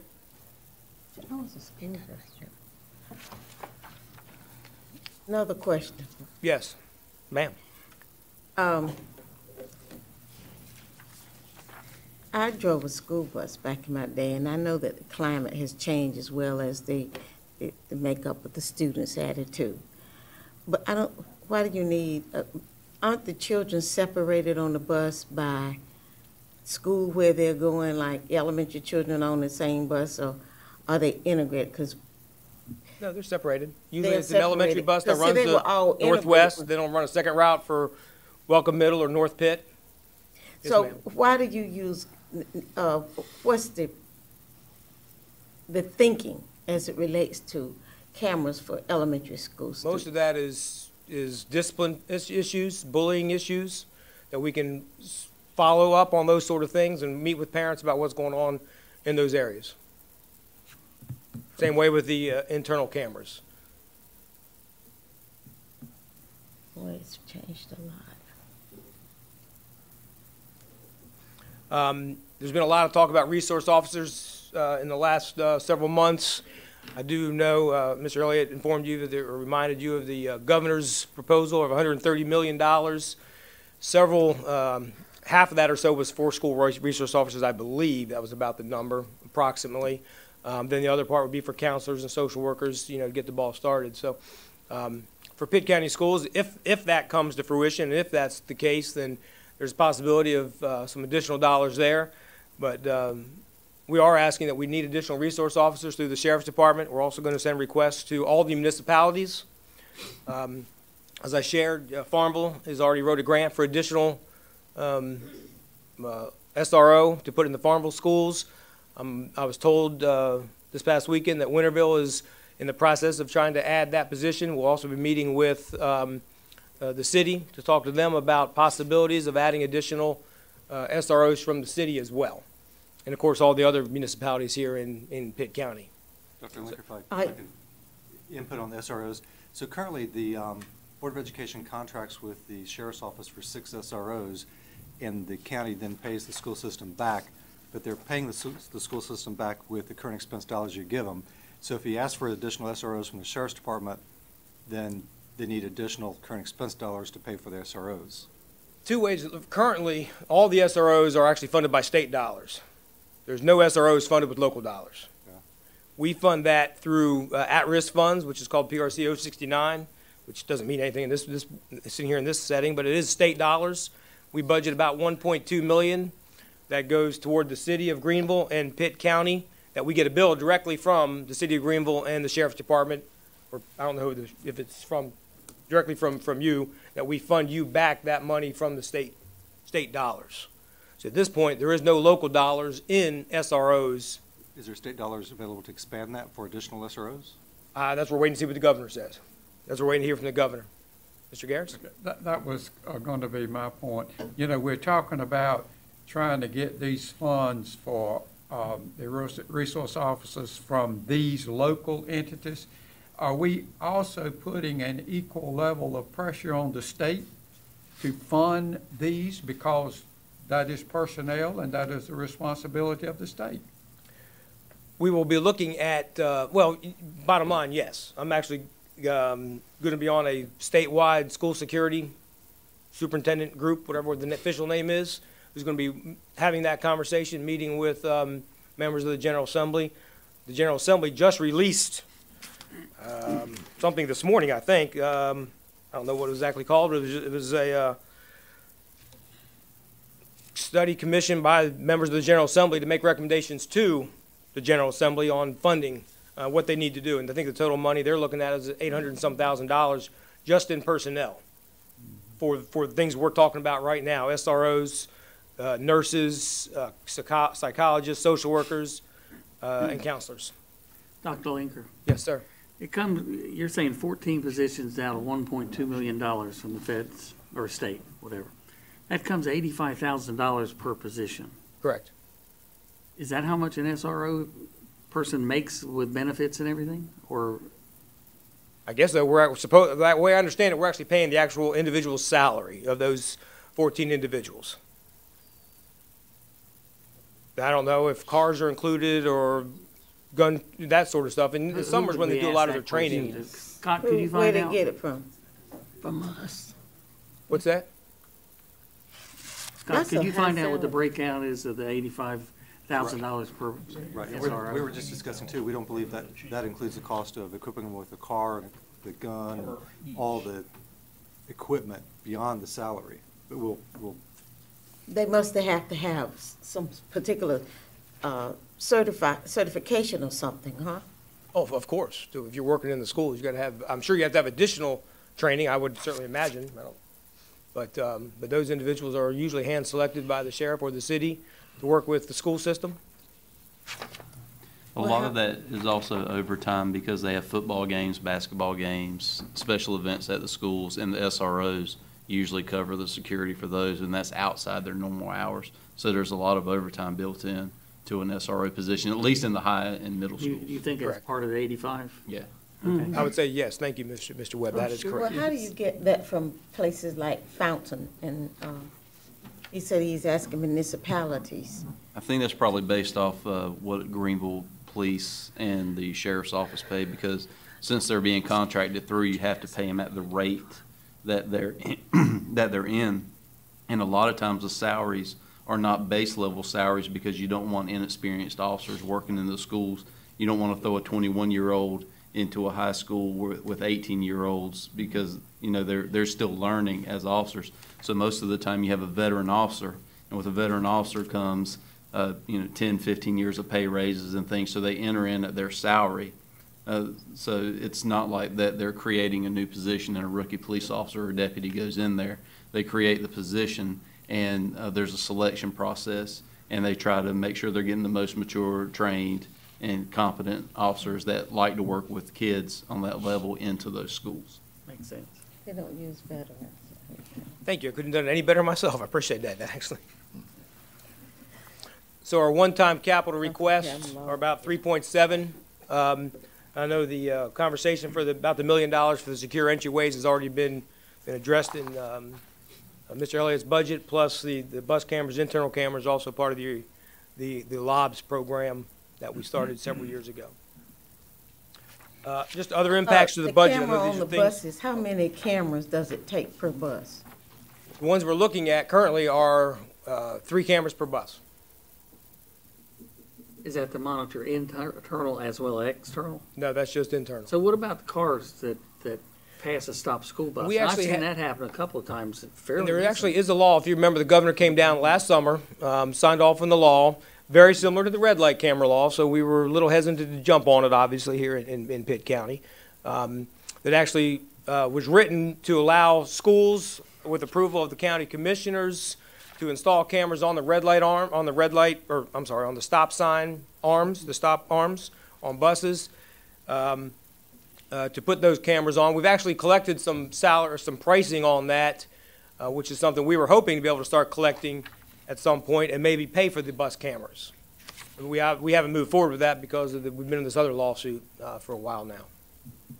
But that is a possibility that the governor put out there. As far as I know, at this point, no school systems have moved forward with it. I see.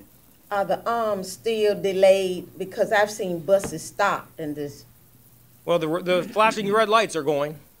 The flashing yellow lights and the flashing red lights, and when the bus stops, the arm comes out. Yes, ma'am. And we're actually looking at trying to get the stop arm extenders. So instead of being sticking out, this far, it could actually be extended and stick out another 4 or 5 feet. I don't know if a little stop sign sticking out in the middle of the road will be any different than a giant yellow bus with giant red lights flashing will make any difference, but everything we can do, right? But those are, again, well over $1,000 to do that as well. So we're looking at all those sort of things. Yes, sir. On the cameras, there's one thing that I have never exactly understood, and you touched on it a while ago, about the cameras on the buses. Now, I understand in my mind cameras in the school buildings for security. Mm-hmm. But you said that these cameras on the buses was not so much for safety as it was for bullying and discipline. That's safety as well. We look at it the same way. That is school safety. So if you had to prioritize spending money for cameras, would you place buses equal to buildings or one above the other? Because in my mind, the building would always have a higher priority, because when I see major issues that occur in our school systems throughout the country, it's not on the buses, it's in the buildings. Well, let's hope it doesn't ever come to a bus. Absolutely. But I would assume we would start gearing toward the buildings first. But when you listen to the phone calls we get, we have issues that we need to be dealing with directly on these buses as well.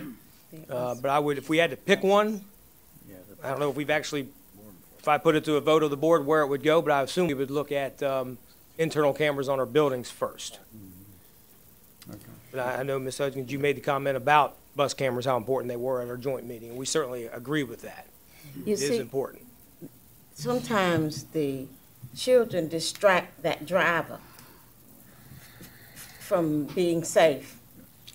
And a lot of things happen on the bus. That's why I was talking about the arm. If they're sitting still and you have one of them scooter cars, I call them, and if you don't think to look up, you won't know that they are actually not moving. Because I've seen cars pass because of that, and then you run up on the bus not knowing that it's really stopped, especially on those main thoroughfares. Correct. But that's what my concern is. If that stop sign is delayed so much and doesn't come out as well as the arm, you may miss it. I think you see the lights a whole lot more than you see the arm. Well, I don't know. If you miss the lights, then you shouldn't be driving. I think a lot of the issues are when you, on some of our roads in Pitt County, with the 5-lane roads with the, people, you see if you're on Charles Boulevard, the bus will stop and people go right on by the bus, and even though it has a median, that's not one where you can keep passing the bus. It has to be a hard median. So that's, I've seen our sheriffs and our Greenville PDs, go around and address that with individuals. So those are all things we're looking at, and I know if we're talking about bus cameras, I know if you talk to a bus driver, they would tell you how important they are. But also know in our schools, and we're meeting with different vendors now to look at different options. Some of the cameras now also have, we can put them in classrooms if you wanted to go that route, but also have ties to like a button teachers could wear for emergency situations. So we're looking at all sorts of different ways to address this situation. And we're examining with lots of different vendors or lots of different schools who are ahead of us in the camera situation and seeing what they're doing. Other impacts to the budget, just a few more slides here. This is a slide that I actually shared with you, I think in one of the times I came before you in August, I believe, or maybe it was in October. You can see where the per pupil funding is across the state. You can see the top 55 schools, and we use 55 because that's where we're 51st in the state. The state average is red. The top 55 are there, and you can see where Pitt County is. It has come up over the last 4 years. We know that Pitt County is working hard on that. We appreciate that. We are moving forward. I think maybe even 5 years we've been coming up. So we appreciate that. I know we always talk about charter schools quickly. You can see we have about 1,300 students in our charter schools. I would point out that, you know, at the bottom 2 schools there, NERSBA is a regional school. It's technically classified as a charter school, but that is a partnership with us. We allow them to come in and recruit. I'm actually on the board of that school. Also, the ECU Lab School is technically classified as a charter school, but it is a real partnership with us as well. We work together as on that project. We're working together on bringing in doctor's offices and all sorts of things to that school because of the support from East Carolina. That's a good program we're working on there, but it does count as a charter school by definition, but it is a partner with us. I would also say that even though these charter schools have continued to grow, the number of students in Pitt County the last 2 years, I don't think we have that slide this year, has increased. Even though the charter school growth has increased, the number of students in Pitt County schools has increased as well. Ma'am. You're talking about charter schools, and you say you're on one of the... I'm actually on NERSBA and the ECU Lab School Board. We have board members on both of those as well, so yes, ma'am. Okay. That's puzzling to me. Well, because it's only charter school by definition, by state definition. We certainly don't look at it as the same way. You know, just the bottom 2 on this list. Okay. Just those 2, because we're certainly not working with any of the other ones on that list. Just NERSBA and the ECU Lab School. Well, I can understand ECU Lab School, but talk to me about the NERSBA one. NERSBA was created about 11 years ago by the General Assembly. It's the only, well, I think it's the only school, but it was created as a regional school back in, I want to say, way before I came to Pitt County, 2010, 2011, 12-ish. And it's a joint school between 5 counties, Beaufort County, Martin County, Washington County, Terrell County. And the school is actually located in Jamesville. Okay, and we bus students there, and we actually get money from the state to do that, to drive the students there. But that is a school that's actually a regional school, but by definition it's charter, so that's why it's on this sheet of paper, on this slide. But it truly is a regional school that it's got superintendents from several different counties on it, board members from all 5 counties, also county commissioners from a few of the counties, and businessmen from all 5 counties, whether that's farmers or other different individuals who serve on that from all 5 counties as well. Are the teachers certified? Yes, ma'am, 100%. Well, whereas I'm pretty sure they are. I mean, I'm on the board, I should know that, but I'm pretty sure they are. There's one in Janesville. I don't know about I know the ECU Lab School are all certified. Okay. I know that for a fact. I couldn't tell you about the other ones. I don't know much. Well, some of the other ones, the information. They only have to be 50%. Yeah, they don't have to be certified. Right. They don't have to have the class size issues that I know we're looking at 3 years from now or 4 years from now. It's going to affect Pitt County hard. None of these charter schools have to, you know, they can have 30 kids in a class, and they do. And they're exempt from the some of the state requirements. Exempt from the calendar law, the pay scales. They can, you know, they're created for that option to do things differently, and they do. I guess that's okay. I don't know.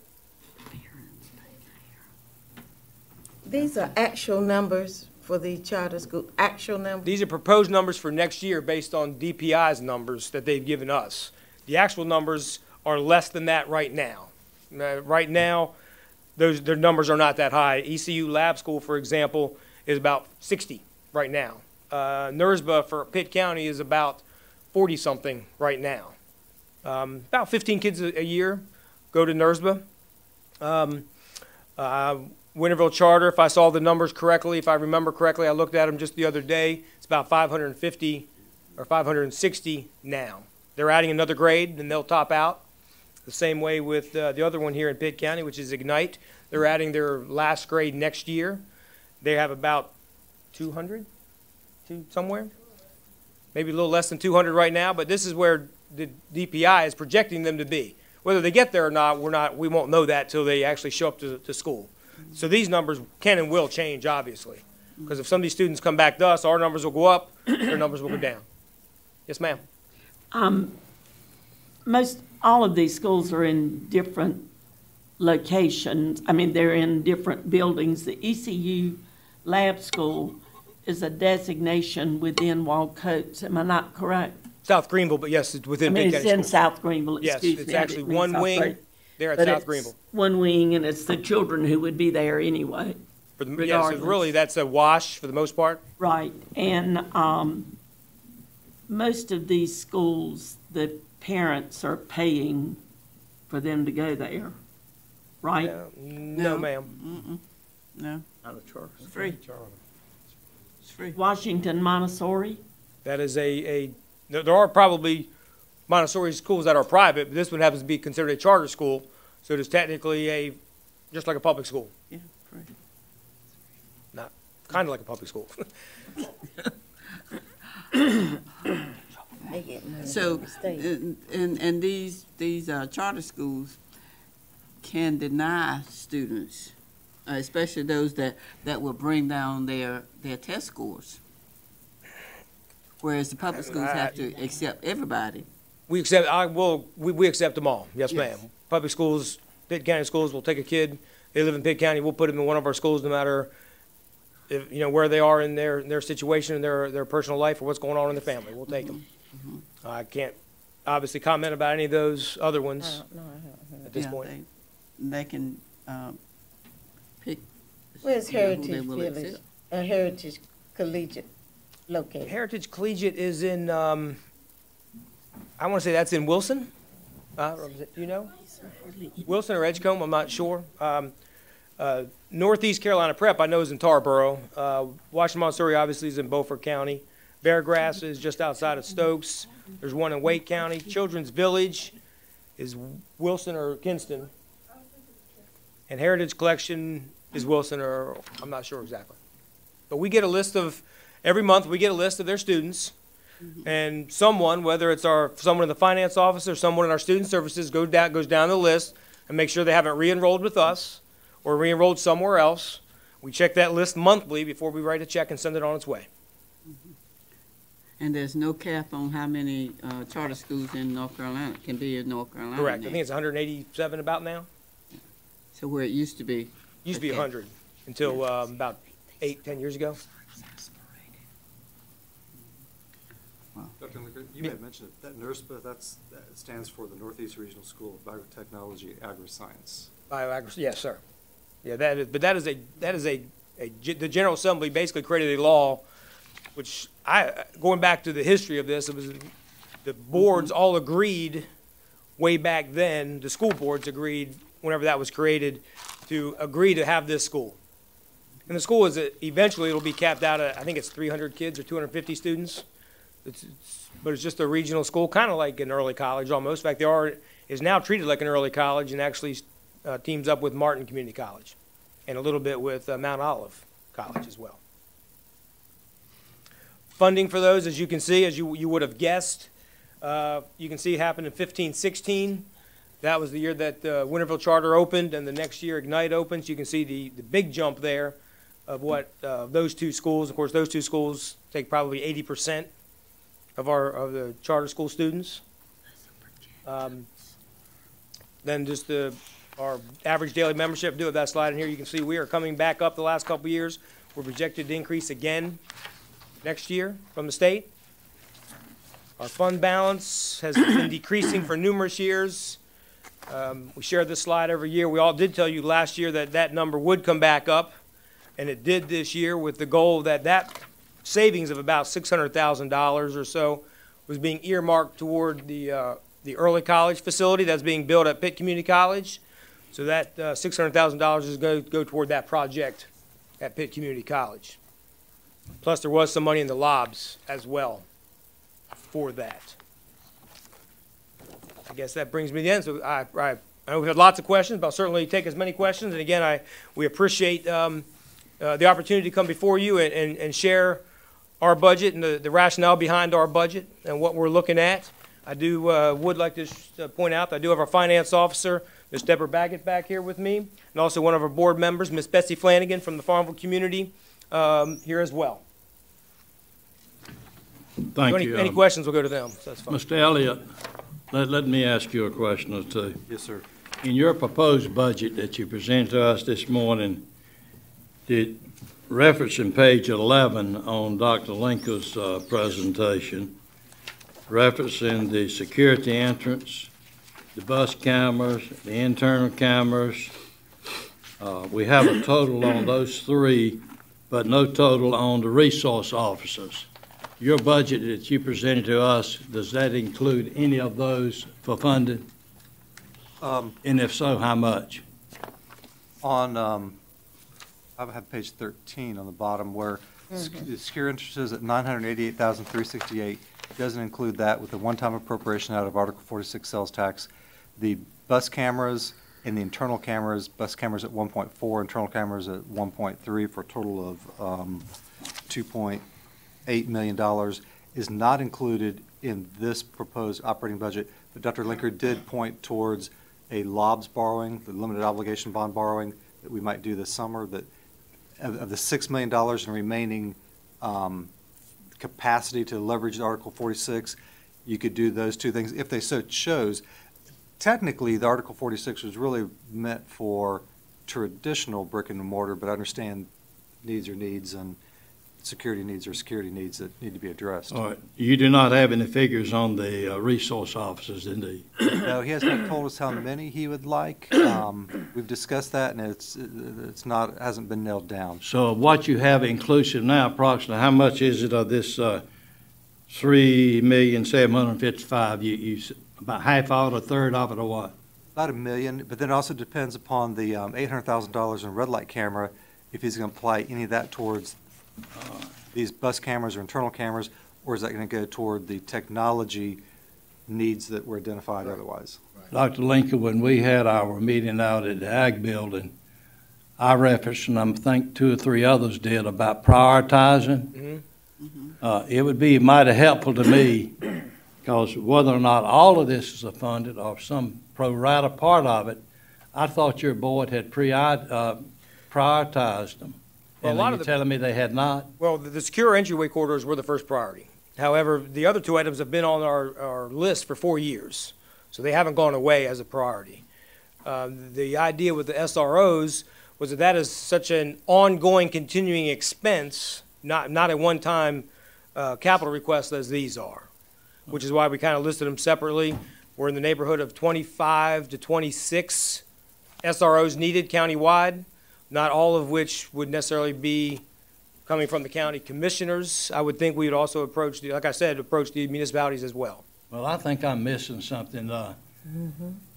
Based on the manager's recommendation this morning in his budget, I think I need something else from you, for you to tell me what your total needs are.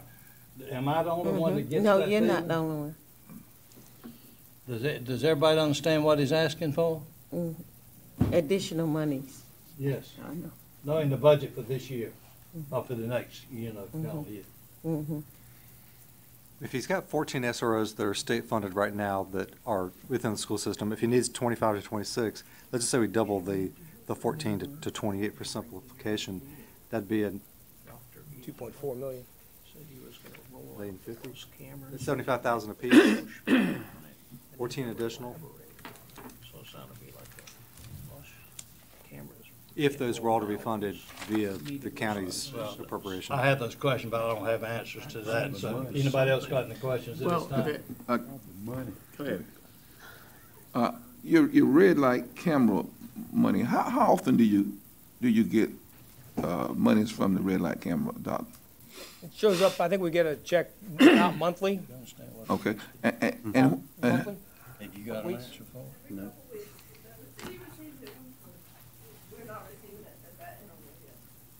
How much do you get, and what are you using it for?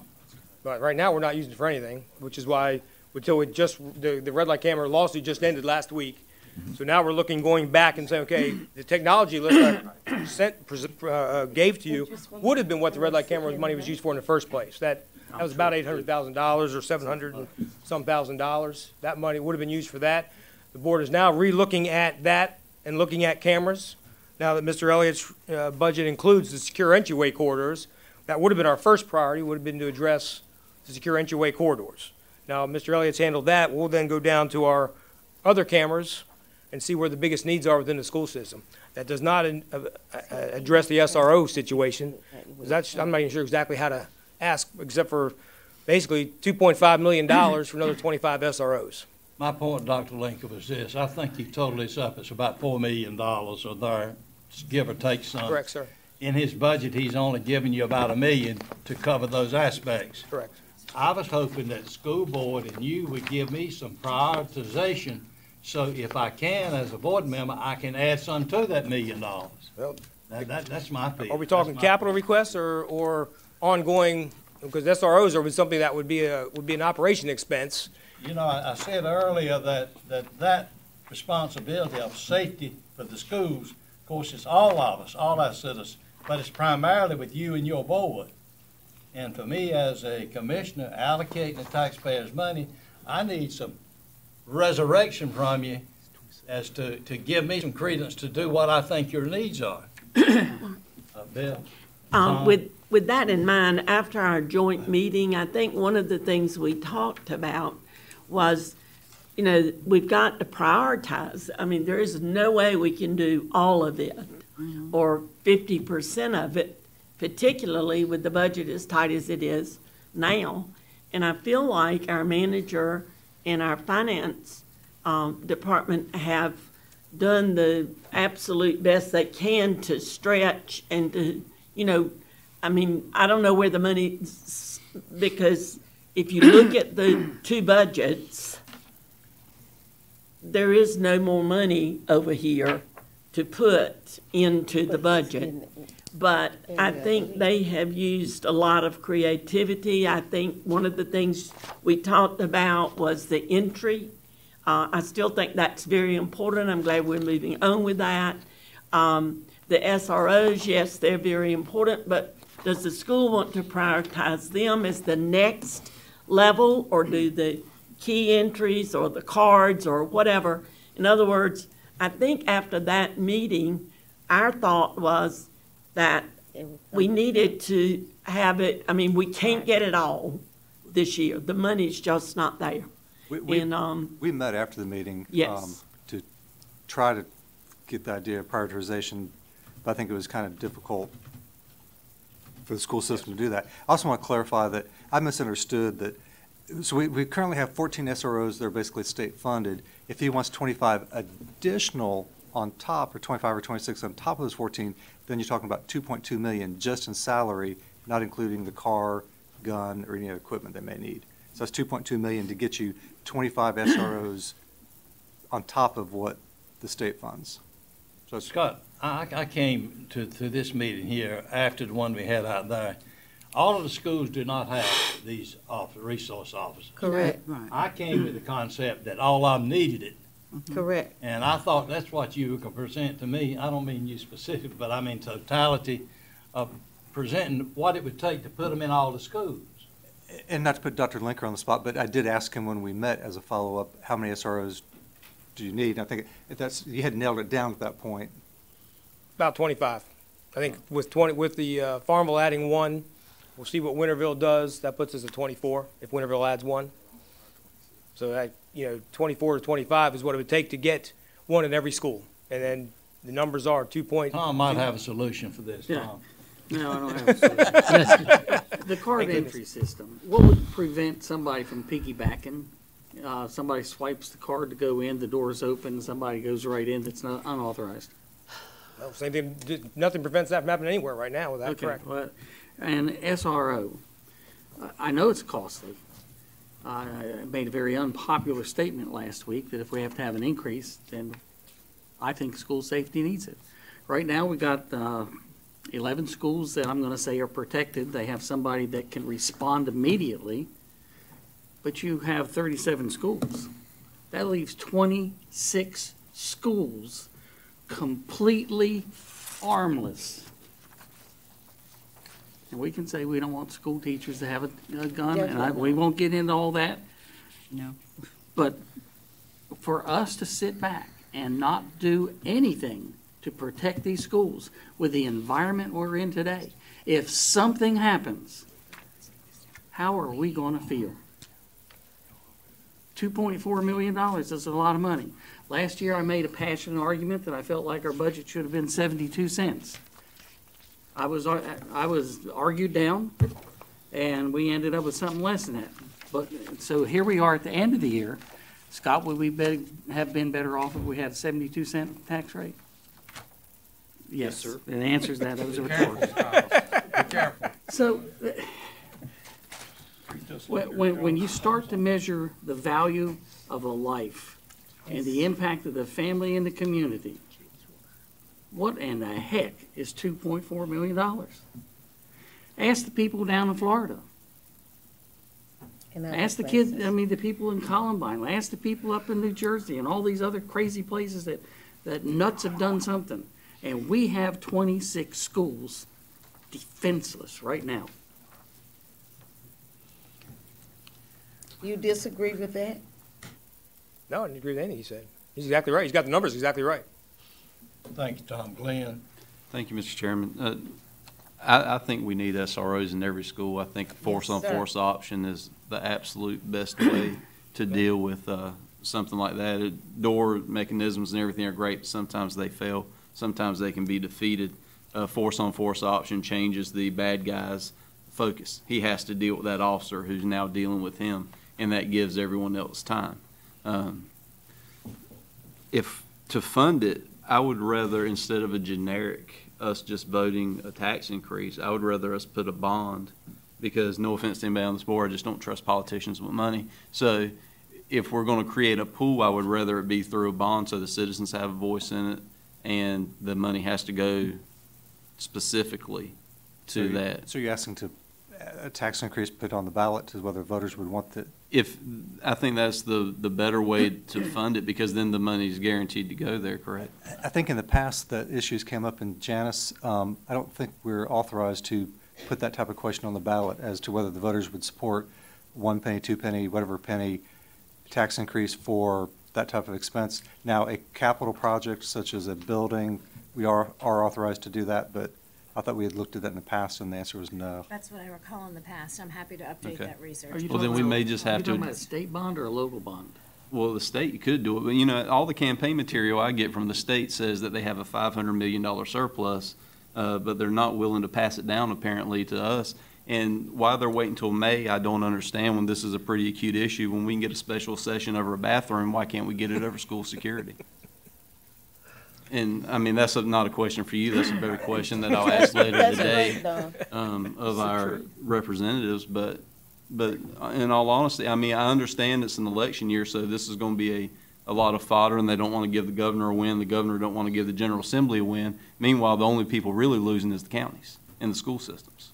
And so maybe we need to encourage them to be adults and just understand that sometimes, regardless of which party they're in, they do have good ideas. And I think the governor did have a good idea in appropriating this money, or wanting to appropriate this money for school security. Thank you, Mr. Chairman. I think we've spoken our feelings, and I think the intentions of this board. Did you want to say something? Yes, I do. May I finish mine? You can.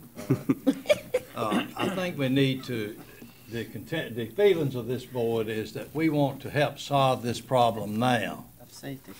Glenn's recommendation is very good about getting the money, but what I'd like to do is, I think that if Dr. Lincoln would get back with Scott, give us something before Thursday so that we can put our teeth into how we can resolve this, if not totally, partially now. And does the board concur with somewhat of that, or do you want to just leave it as it's recommended in our budget? Well, now listen to that, Mary. I want to see him prioritize the security stuff. I believe he understands that now, Mary. But Scott is what more taking of a care of priority- what are you something, and looking then for he's gonna exactly? use, I like to see it prioritized. SROs are important. That's why it was in the list. But it wasn't a dollar amount, correct? But it was a list that we needed SROs. That was one of the things we discussed. Am I hearing, if I may, you asking the question, okay, of all this list of things, if SRO, if that's most important, then put all the money there, or the majority of it there, and then maybe do less We don't cameras? Is that what you're expect asking him to come back to us with? I want him to come back with some realization of that, Tom. So, because we've got all these other agencies that we're gonna come, and I can't make a conclusion till I see what all the requests and demands are gonna be. But I think if I want some assurance from the school people to give me credence to say 80% or 90% or 100%. Well, now, you've sat on the school board, and so help me understand this. Do you think the school board is responsible to fund safety, or should that come from the sheriff's department automatically? Well, all the money comes from the taxpayers. Well, I Tom, understand to answer that. your I know, question. it's a shell game. I don't know that it's a total I think it's all our responsibility. It has anything to do with it. But the school board is the prime Allocator. issue with it, to my mind. What did you want to say, Scott? In order for us to get credit on the ADM, the average daily membership, the school system has to have a contract with the sheriff's office to pay those costs. Otherwise, we don't get the per pupil dollar calculation as we, the amount of money we're putting in the system. If the sheriff's office just went in there and just provided security independently, we would never get that credit in, whether it's $1,800 a student per year or $1,900. That 51st position, 51 out of 100 counties he was talking about earlier. And also, the whole question about whether he prioritizes the cameras or the bus cameras, internal cameras. Remember that the funding sources are different, because with the cameras, we were talking about using the Article 46 sales tax, which doesn't affect the tax rate as you're setting the budget. Because if you do SROs, that would then have to be funded out of the ad valorem tax base. The tax rate, currently at the 69.6 cent would have to go up to something to fund those. That's what I'm after. I want you to put this so that I can make a decision as one commissioner after viewing all the other agencies that we've got to do. And if that's asking too much, does anybody disagree with that? No, I agree, but I know that is the amount of money, that source is not going to be there next year. Could we apply that money to the doors to help with that?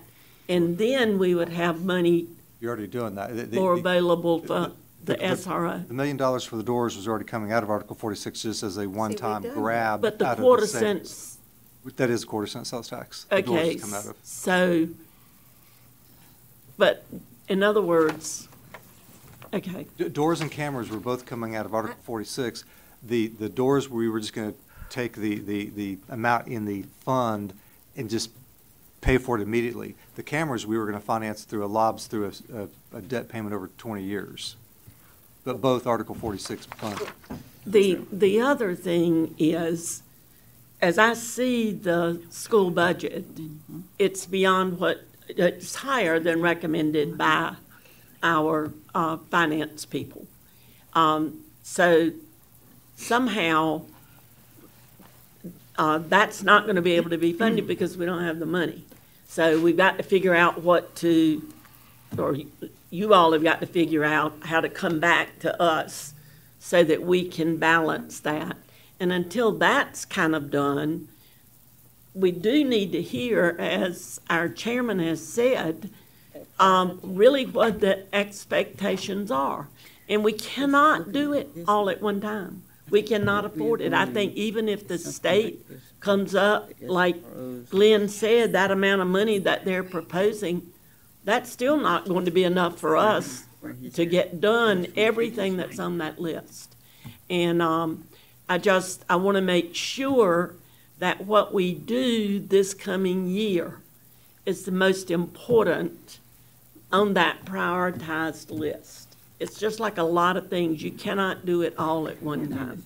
And we'll be happy to meet with Dr. Linker and I got two or three that wants to speak, then I'll get to you, but Janice, did you want to enlighten us a little bit? No, I just wanted to say, Chairman Owens, I believe I understand what it is you're asking for and the priority list and what you need, and I'm happy to share my thoughts with the gentleman Jimmy, and bring and you then back what you Ann. need.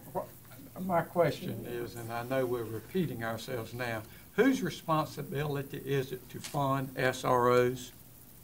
States. Well, state funds instructional positions, correct? Not. Well, we use state funds. It's a code within one of our allotments. So it's personnel, therefore it's the state's responsibility, right? Is it, or is that only teaching? My point is, That's my point. I had concluded that was a state responsibility, and we are now, and I realize safety is number one and very, very important. And if that's what we want to do, then that's what we will do. But we're talking about, again, I believe, of assuming some state responsibility to the tune of $2.2 million, which is around 2 cents on our tax rate, and the state will 100% support us in doing that, because that means we take the pressure off of their backs. And as long as we assume state responsibilities, the state will not come through. So how do we put the That's pressure why I've back? been- I don't know the answer to that, Tom. I don't know. I mean, these legislative breakfasts don't get it. Excuse me? The legislative breakfasts don't get it. That is not pressure back on the legislature. All right, Ann, I believe you're next time. I just want to, I think what we are asking, as I look at page 5, where it says local current expense budget proposal, and I think what we are saying is, the first one says classroom teachers. So it says classroom teachers. And then the second one is non-instructional support. Now, the SRO, I think, would fall in the second category here. Is that correct? These SROs are not paid with local dollars. So I'm just using this as an as an example that when we talk about prioritizing, that we want to see wherever the SROs fall, we want to see them at the top of it. Or is that's kind of what we're saying as whether it's state funds or whatever, because we feel like that there needs to be an SRO in every school. You know, and especially every high school. And so I think that's what we're trying to say. So if, as Janice said, the two of you need to get together and kind of bring back to us something that will show where our SROs are located in whatever. That's my understanding of it. Thank you, Ann. Melvin? Yes. Dr. Lincoln, maybe you can answer this question. I agree with what you're saying, Mr. Chairman, as far as funding our SRO officers, having SRO officers in the school system, but can we realistically do that until we find out what the state is going to appropriate? I think the governor's budget has some of that in it, and I think you say you're very close to receiving that.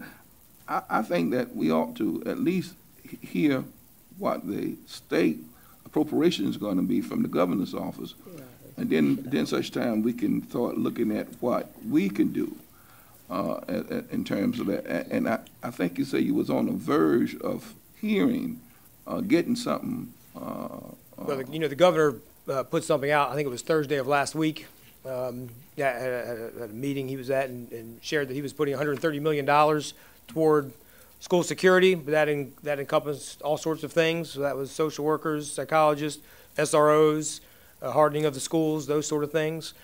You know, that in I don't know. today's world, we know the governor's budget is what it is, and General Assembly does their budget. So we'll have to, really have to wait and Well, see.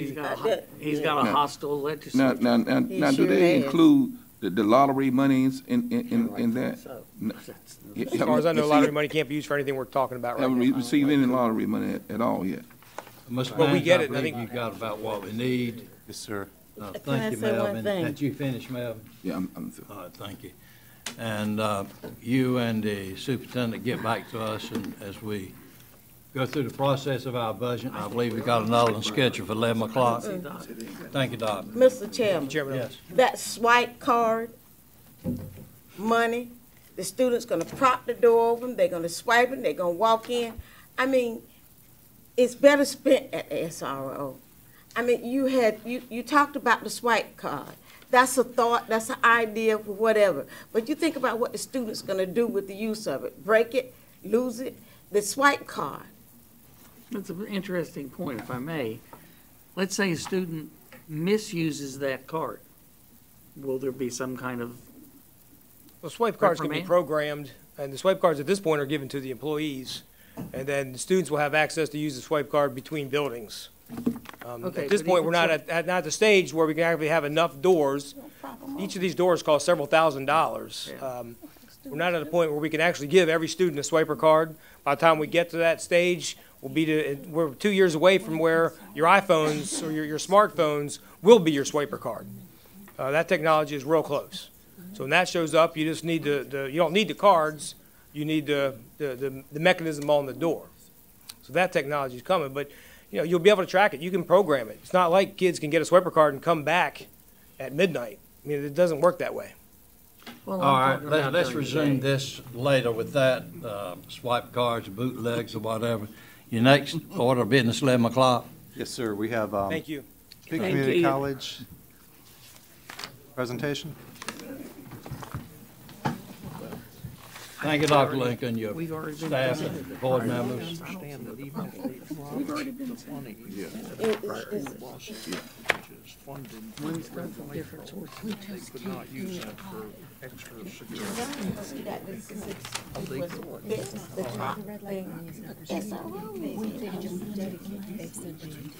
Because I meant to ask him, because during that joint meeting, he said there was pushback from the parents on the school cameras, so that would seem to me to be pushed We back. don't know what we're gonna do next. That was not the thing to say. We need to talk about That's that. not the thing to say. If Scott taking care of the inner door, then he had the next thing on his list. Scott took care of the inner doors, he should have had the next thing on his list. That's all it is. He did put profit up. See, I'll be up to that. That's what he's asking for. I think that's what you clarified. You went through it. Listed that. Yeah, that's what I. That's what I'm saying. Coming very soon. Well, he gave us a list of all the teachers and stuff, however many it was that This is just an aside, but you'll we appreciate. fund. We're gonna have about wherever it is. 30 seconds, moment And delay. payments, I don't know where it is. We but have lost one of our members, and we, maybe two, and we'll be right with you. 54 teachers, do we?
Commissioner, for the opportunity to come and speak to you today a little bit about the budget. Wanted to start off with just showing our appreciation and thanking you, those of you that have been able to come out and see some of the stuff that we've accomplished over the past year.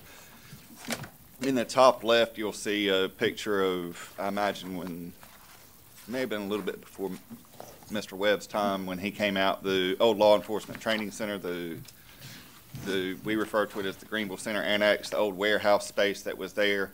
And then the other three pictures are what that space looks like now. We were able to accomplish that with the favorable bids that came in on the science building, then to go in and renovate that space. So that is now being used by business and industry training, short-term training, the CRC ready certificates, stuff like that. So that building is complete. It was wrapped up. It was done on budget. And is operational, has been for roughly a month. I know several folks made it out to open house. If you have not, and if you would like a tour of the facility, let me know and I'll be glad to walk you through it. The Early College High School, just kind of a status update on that one. It is well underway. It is currently running ahead of schedule. The glass is in, the brickwork, most of the exterior work is done, the sheetrock is going up. Contract completion date is sometime early October-ish, but right now they are tracking about mid-July, so we are hoping that we will actually have the new class of Early College High School students in that building August timeframe. So we're going to try to set a record on getting a building from turnover and CO to operational. And then that's just another view of the early college. That's actually from the back side of the Russell building. And you can see where it's coming along nicely. The Everett building renovations have started. Just a quick recap on that. We began that one back in 2016. The PCC Board of Trustees allocated some matching funds there from the Connect NC bond work. When we did the initial bid back in April 2017, that was at the height of the construction pricing boondoggle. The low bid was $4.8 million, which was significantly over budget, so we reworked that project. We did award it in December to Pro Construction for about $2.2 million, or $3.2 million. It does include the life safety security enhancements, but does not include the full mechanical upfit and changes. We are adding sprinkler to the building, making the security changes that we're setting as a standard. That is what was the second floor, has now been gutted, so those are well underway. It is even more barren than that right now. So diving into just a quick recap of where we stand. You've heard Dr. Massey say it, so I won't repeat it, but we are the 6th largest college in the state of North Carolina. This past fiscal year, we received about $5.8 million, and that's $720 per student FTE. In comparison with similar sized colleges, trying to get some similar areas as well to some degree, Cape Fear, Forsyth, and AB Tech are all in the $1,000+ range per FTE and have a little bit more flexibility in their county budget. They're not running as lean, I don't think. We do rank, the college ranks 6th in size and about 10th in county funding out of the 58. The county support, our board of trustees are currently finalizing, but for the coming year, we do anticipate that they're going to adopt an advocacy goal to try to work with the county commissioners to see what we can do to increase that funding per FTE, some of the funding basis. When we met with Mr. Elliott, and he had asked what we would do if we did have the increased funding, which I think is an extremely fair question. One, it's going to increase the opportunities to enhance campus safety and security. I have some more details that will come up on that. We're barred by state statute from using anything more than, I believe, Ricky Brown, correct me if I'm wrong, 1% of our state budget for 2% of our state budget for security on campus. It just doesn't go far. So we do utilize that. We use a significant portion of that goes to the IT security, the cameras, systems, and stuff like that that we run are funded through that. It would also give us the ability, if the funding did increase, where we can start to develop spaces and have some of the flexible spaces ready for cybersecurity. Our welding is running 7 to 11, 5 days a week, and then usually 8 to 1 to 2 on Saturdays, bare minimum. And then the industrial pharmaceuticals training that are driving the economic engine in this area. And then also being able to do some of the more routine maintenance and stuff like that so we don't get the buildup of deferred maintenance.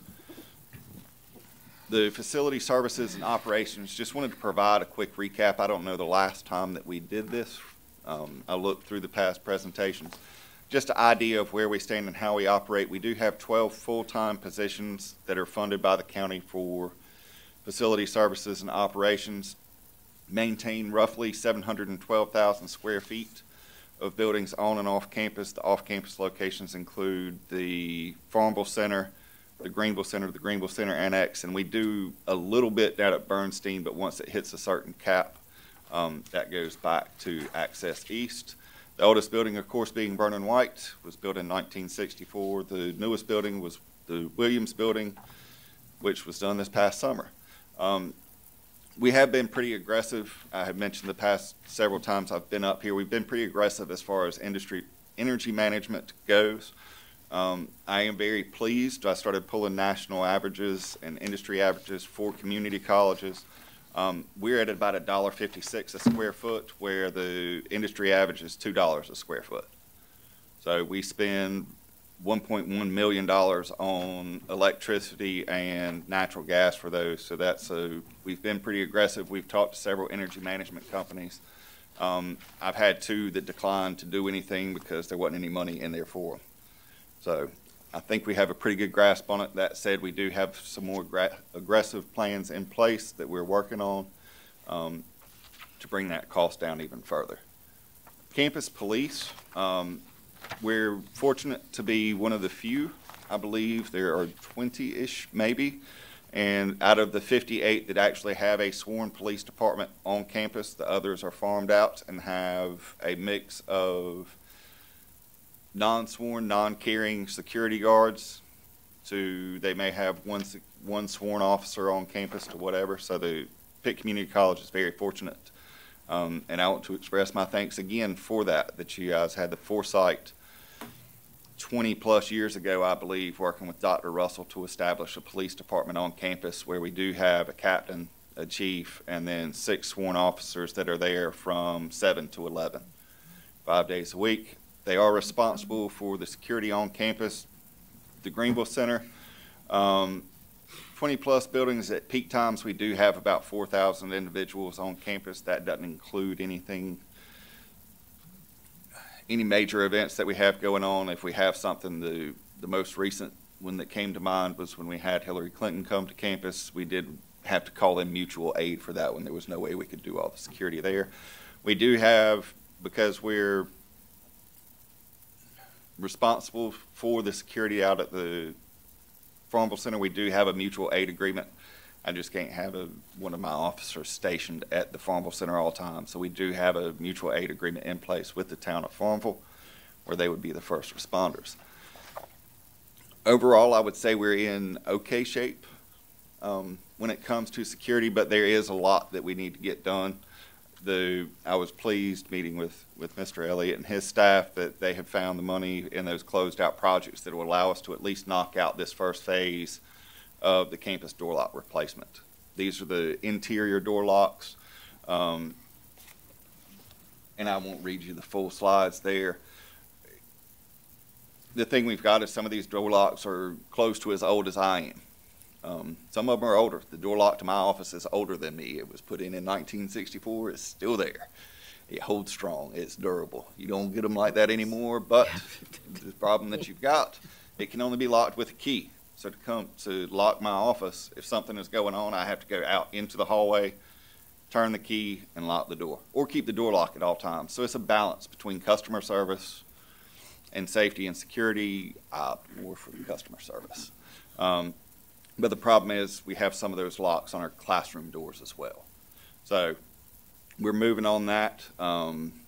We've already started. We've come up with an action plan. So as soon as we are positive that funding is secured, we have several buildings on campus that have the older mechanical door locks. And the intent is to upgrade those to what is called an IntelliKey, which is the key gets programmed the key automatically times out after 6 months to a year, so they have to be re-upped.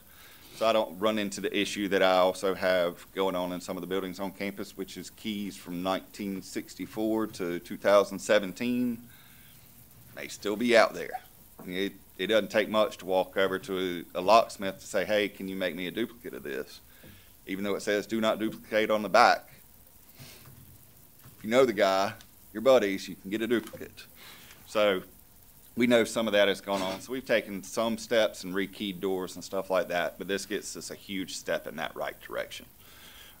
Just a quick look, that is actually the door on my office compared with the door system, the door lock that we would like to run to, which is the IntelliKey.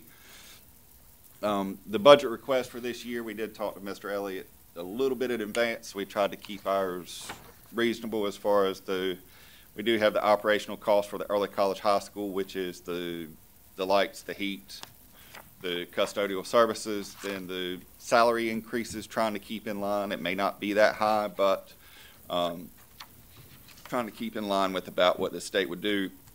And those are only the county funded positions, the campus police, the facilities maintenance, and then the capital maintenance request and repairs that we had talked about a little bit earlier. Those come in. Just a quick overview, the project request that we had that year was the design and workforce technology, but then that $750,000 that we included were the door locks in phase one, the HVAC controls, that's part of the energy management, the energy savings. We do need to replace the roof on the Vernon White building. I cannot find in my files that were left for me the last time that it was done. So we'll work on that. But design and workforce technology building, this is something that I know you're not going to be able to fund it this year, but it's something we would like to get on the radar.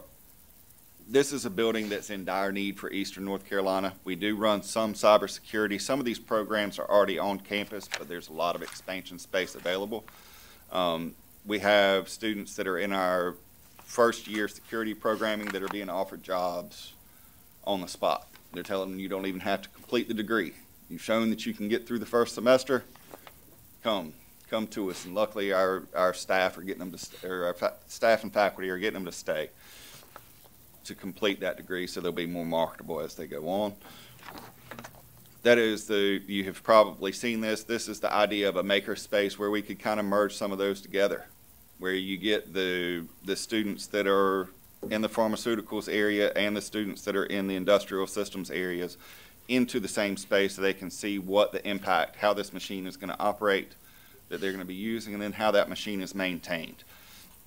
Same thing with advertising and graphics design, where you can throw in some of the 3D printers where they can go in. Graphic design can work with the student that's maintaining it, so they can actually build and create, working in this with our architectural design students as well. The regional job growth, the areas that we focus on in that building is about 12%. The majority of these jobs that are being created will require post-secondary training and education. The high school occupation growth, these are the cybersecurity, the computer technologies, industrial systems, it's looking about 20% for the region. And then focusing on the collaborative learning, the training space for the multiple disciplines, and then retraining adult workers. That's the focus that we have had the past 2 years. I anticipate that it will continue next year, is our recruiting efforts are focusing on individuals that are, use the phrase non-traditional, but they're becoming more traditional. We're focusing on the 24-plus student individuals that are either unemployed or underemployed, so we can get them back into the workforce, so we can try to raise that poverty level out of the 20% and get in there. And we've had some success. It's a kind of a new horizon. I mean, folks are, regretfully, some of these folks are comfortable in their station in life. So we're going out, and it's some pretty aggressive marketing, and I'm very proud of our staff that's gone out into the community to say, I understand you're comfortable, but think about this. Think about what you can do. So they're having, I like to use the phrase, a courageous conversation with some individuals to get them to challenge their thought processes and their ways of thought. So, but moving on, it does go into eliminating some of those skills gaps, combining the technical and the short-term training. We are starting to focus a lot more on soft skills And by soft skills, it's the knowing that if you're supposed to show up for work at 8 o'clock, that you get there at 7:58.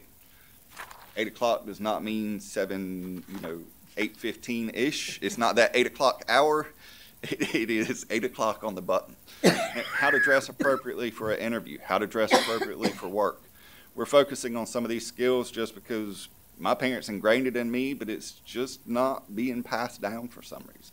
It's something that we've seen that's missing. We've worked hard. Dr. Massey has the industry advising boards. Dr. Gould works on several boards. I'm on a couple that are working to align education and industry instead of a y'all come model. We're trying to work with local and regional companies to find out exactly what they need now and what they need years out so we can meet those needs and have it there. And then also trying to work to help advance the recruitment of business and industry to Eastern North Carolina and hopefully Pitt County. The Vernon White roof replacement, I mentioned that one. It was slated to be replaced about 5 years ago with the renovation when the plans were up to renovate that building. Right now, it's just getting to the point it's very similar to the Greenville Center where the roof is 20-plus years old and you're doing patch fix. Every time you patch it, you're coming back to patch right next to it. It's just one of those flat, it's one of 2 flat roofs that we have on campus. But that is in the works. That's in the list that will be funded. The Leslie Building roof replacement, it's a shingled roof put on in '96, so it's aging out as well. We will look at that one. I don't know what the market will bear at that point in time. I'm a big fan of, I like the slate roofs, but the slate roofs are a whole lot more expensive than a metal roof. So we will look at metal roofing to see when we do those bids to see if we can find something, because the metal roofs have a 50 to 100-year life cycle on them compared to 20 years. The Leslie Building repairs, the building was done in '96. It has not undergone any major renovations. I can't remember. I know BLET, the Law Enforcement Training Center stuff, was in that building at one point in time, so we've got some roll-up doors and other items that are in that space that we need to kind of rework. It's a classroom with a roll-up door in it now, so we need just some, building needs a little bit of tender love and care. We have done some, we do need to replace the boiler. It's the original. Several windows and doors needed to be replaced, and we'll do some of that along the lines when we're doing the security upgrades. The diving in and looking to the future, my primary focus as far as safety and security goes, for the ask from the county commissioners, has been to focus first on those interior door locks. That way, if I do have a violent incident on campus, the instructor or the individual in that space can secure that area. Once that is done, we would move to the exterior doors. The college was developed with a safe campus model, or a open door campus model in mind, starting back in '68, which meant you put the doors as close to the parking lot as you could and put as many doors in the hallways as were available. While it is great for ease of access, it is extremely difficult to secure. So we are adopting more of a safe campus model, where we've started to identify what will be primary entrances that will remain locked, or primary entrances that will remain open. Secondary entrances would be converted basically to exit only. So you'll have to walk a little bit further. And then on those primary entrances, what we would do is put the intelligent locks that with the card swipe type access on them. I don't think we will ever move to a point where every individual on campus has to badge into a building. But I would like the ability to tell if after hours the door has been jammed open, to tell who's coming in the building between late, after hours, stuff like that. But then the biggest key is to be able to lock a building down by quadrant or by building. So if I do have something take place in one building, I can lock the other 20 down. So that's the kind of focus. We have been working with, we've worked with a couple of outside entities, but I'm really proud of our Chief of Police, Jay Shingleton, Captain Tyrone Turnage, and then Facilities Director Tim Strickland, and a couple of guys in IT that have really taken this one on as their own, and have gone out and done a lot of research. We've been looking for grants. Right now, it looks like the Federal Stop Act is about the biggest one that is out there. That's only about $50 million. That's looking at more behavioral and intervention. And they're looking K-12 and university again. Because I'm non-residential, I miss a lot of the university type funding. And then we're hoping maybe we'll be able to see something because we do now have the early college high school on campus. But we are continuing to pursue grants. We have actually engaged a couple of the vendors as well that have said, if you would like to speed up this implementation, you need to find me money. So with that, I will open it to questions. Mr. Chairman? Yes, sir. Yeah, Mr. Rick, isn't it true that your security concerns are way different from the public school system in that all your students who are there enrolled want to be there? In a public school, the students have to be there. They're forced to attend by law. There's students who are disgruntled just because they're in school. But all of your people want to be there, correct? I wouldn't go with want. You wouldn't go that far? I would say that a significant portion of our students want to be there. There's still going to be a significant portion of our students that their parents want them to be there. So, I mean, if you sit down. But by and large, the student body is older. Our median age is 26. Yeah. So a fair number of those do want to be there. Now, some of those security challenges that are posed is we are an open door institution. Yes. So East Carolina University can screen their students. If you have any type of violent history, ECU can say, bye-bye. Thanks, but no thanks. Yeah. Whereas I am barred by state statute from even looking at anything. So we do have some individuals that are court ordered. We do have individuals that are encouraged by their attorneys to go back to school because it looks a whole lot better if you're trying to improve your station in life while I'm getting this case continued. So, yes, they want to be there, but the reason that they want to be there is different. Okay. In any event, I applaud your approach, and I'm glad I posed that question. Thank you. Mr. Webb? Thank you. We appreciate your presentation and all that the community college does for our community. And your focus on security, I think, is excellent because not necessarily the student that is on campus, but as we harden the public schools, as we put force-on-force options in the public schools, people who want to create chaos will change their tactics as we improve, because we will be forever behind the curve because it's a reactionary thing. So if the schools are too tough, what's the next likely target? And versus having East Carolina that's in Greenville that has at least 15 to 20 officers working at a time, plus the ECU campus police, plus sheriff's deputies there in town. And so, I mean, we had a guy walk down the street with an umbrella that effectively shut the city down for 3 hours. And that's without any ill intention. And so just imagine the chaos in an open campus if something were to happen. So I appreciate your dedication to security there. And just on one other note, when I went to the police academy, it was in the Humber building. Okay. Starting to get old. I can't remember. Thank you, Mr. Chairman. Scott, the list of deferred maintenance that we've allocated to $794,000, is that deferred list the things that we've been talking about, like on page 8 of his presentation, the interior door replacement locks, the campus HVAC? Is that what that deferred list is? If you look on page 22 in your binder of information, you'll have the bottom part showing community college, and they've got interior door locks phase 1 at 180, Leslie building repairs 135, HVAC at 216, and Vern White at 225, 240. Okay. I think it's those 4, isn't it, Rick? So that is those items you've been talking about. So we've got those covered. They're also on page 8 of his presentation up in the 218, 219 project request. Yes, sir. So, okay, that's good that they are covered.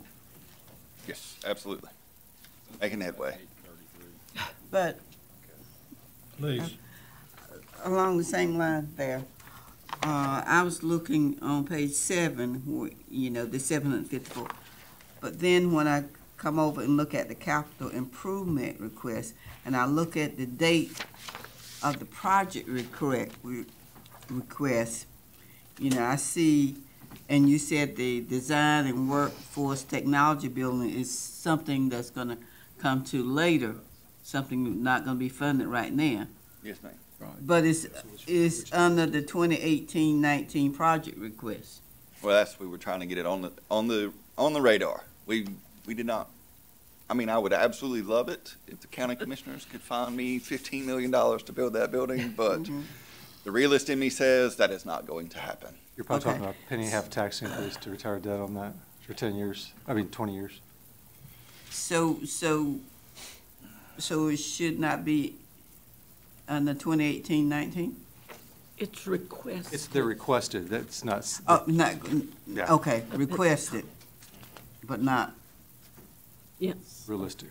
not realistic. Oh, okay, all right. Of those 5 items, 4 of them is covered in that deferred maintenance, $600 and some thousand, right? Or the 794,230. Right. Where Brian's adding it up right now. Yeah, that covers it.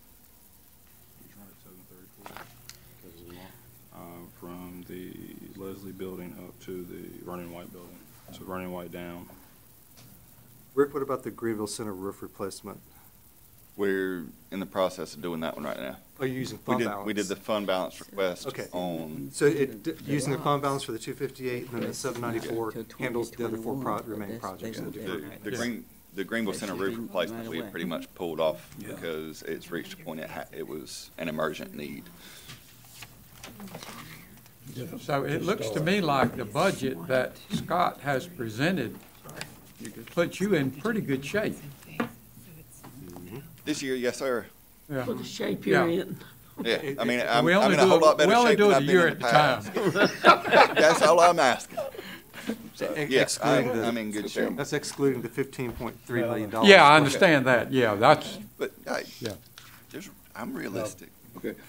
I was really impressed to hear that you are pursuing grants, and that was, and I think you're making some kind of, I heard you, some positive results, but not as you would like.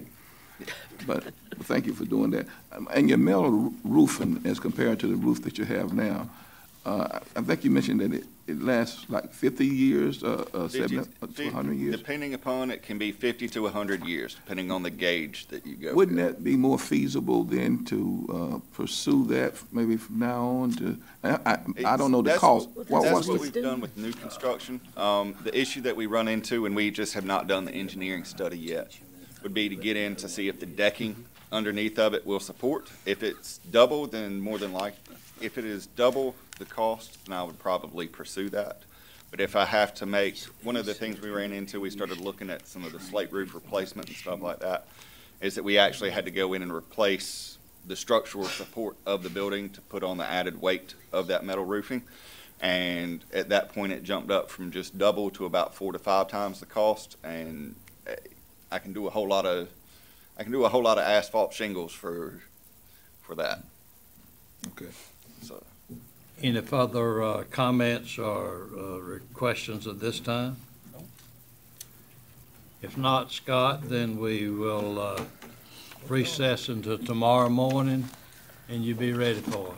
Yes, sir. And tomorrow morning, you'll have the detention center, sheriff's office budget, and the emergency management. Thank you, sir. Thank you.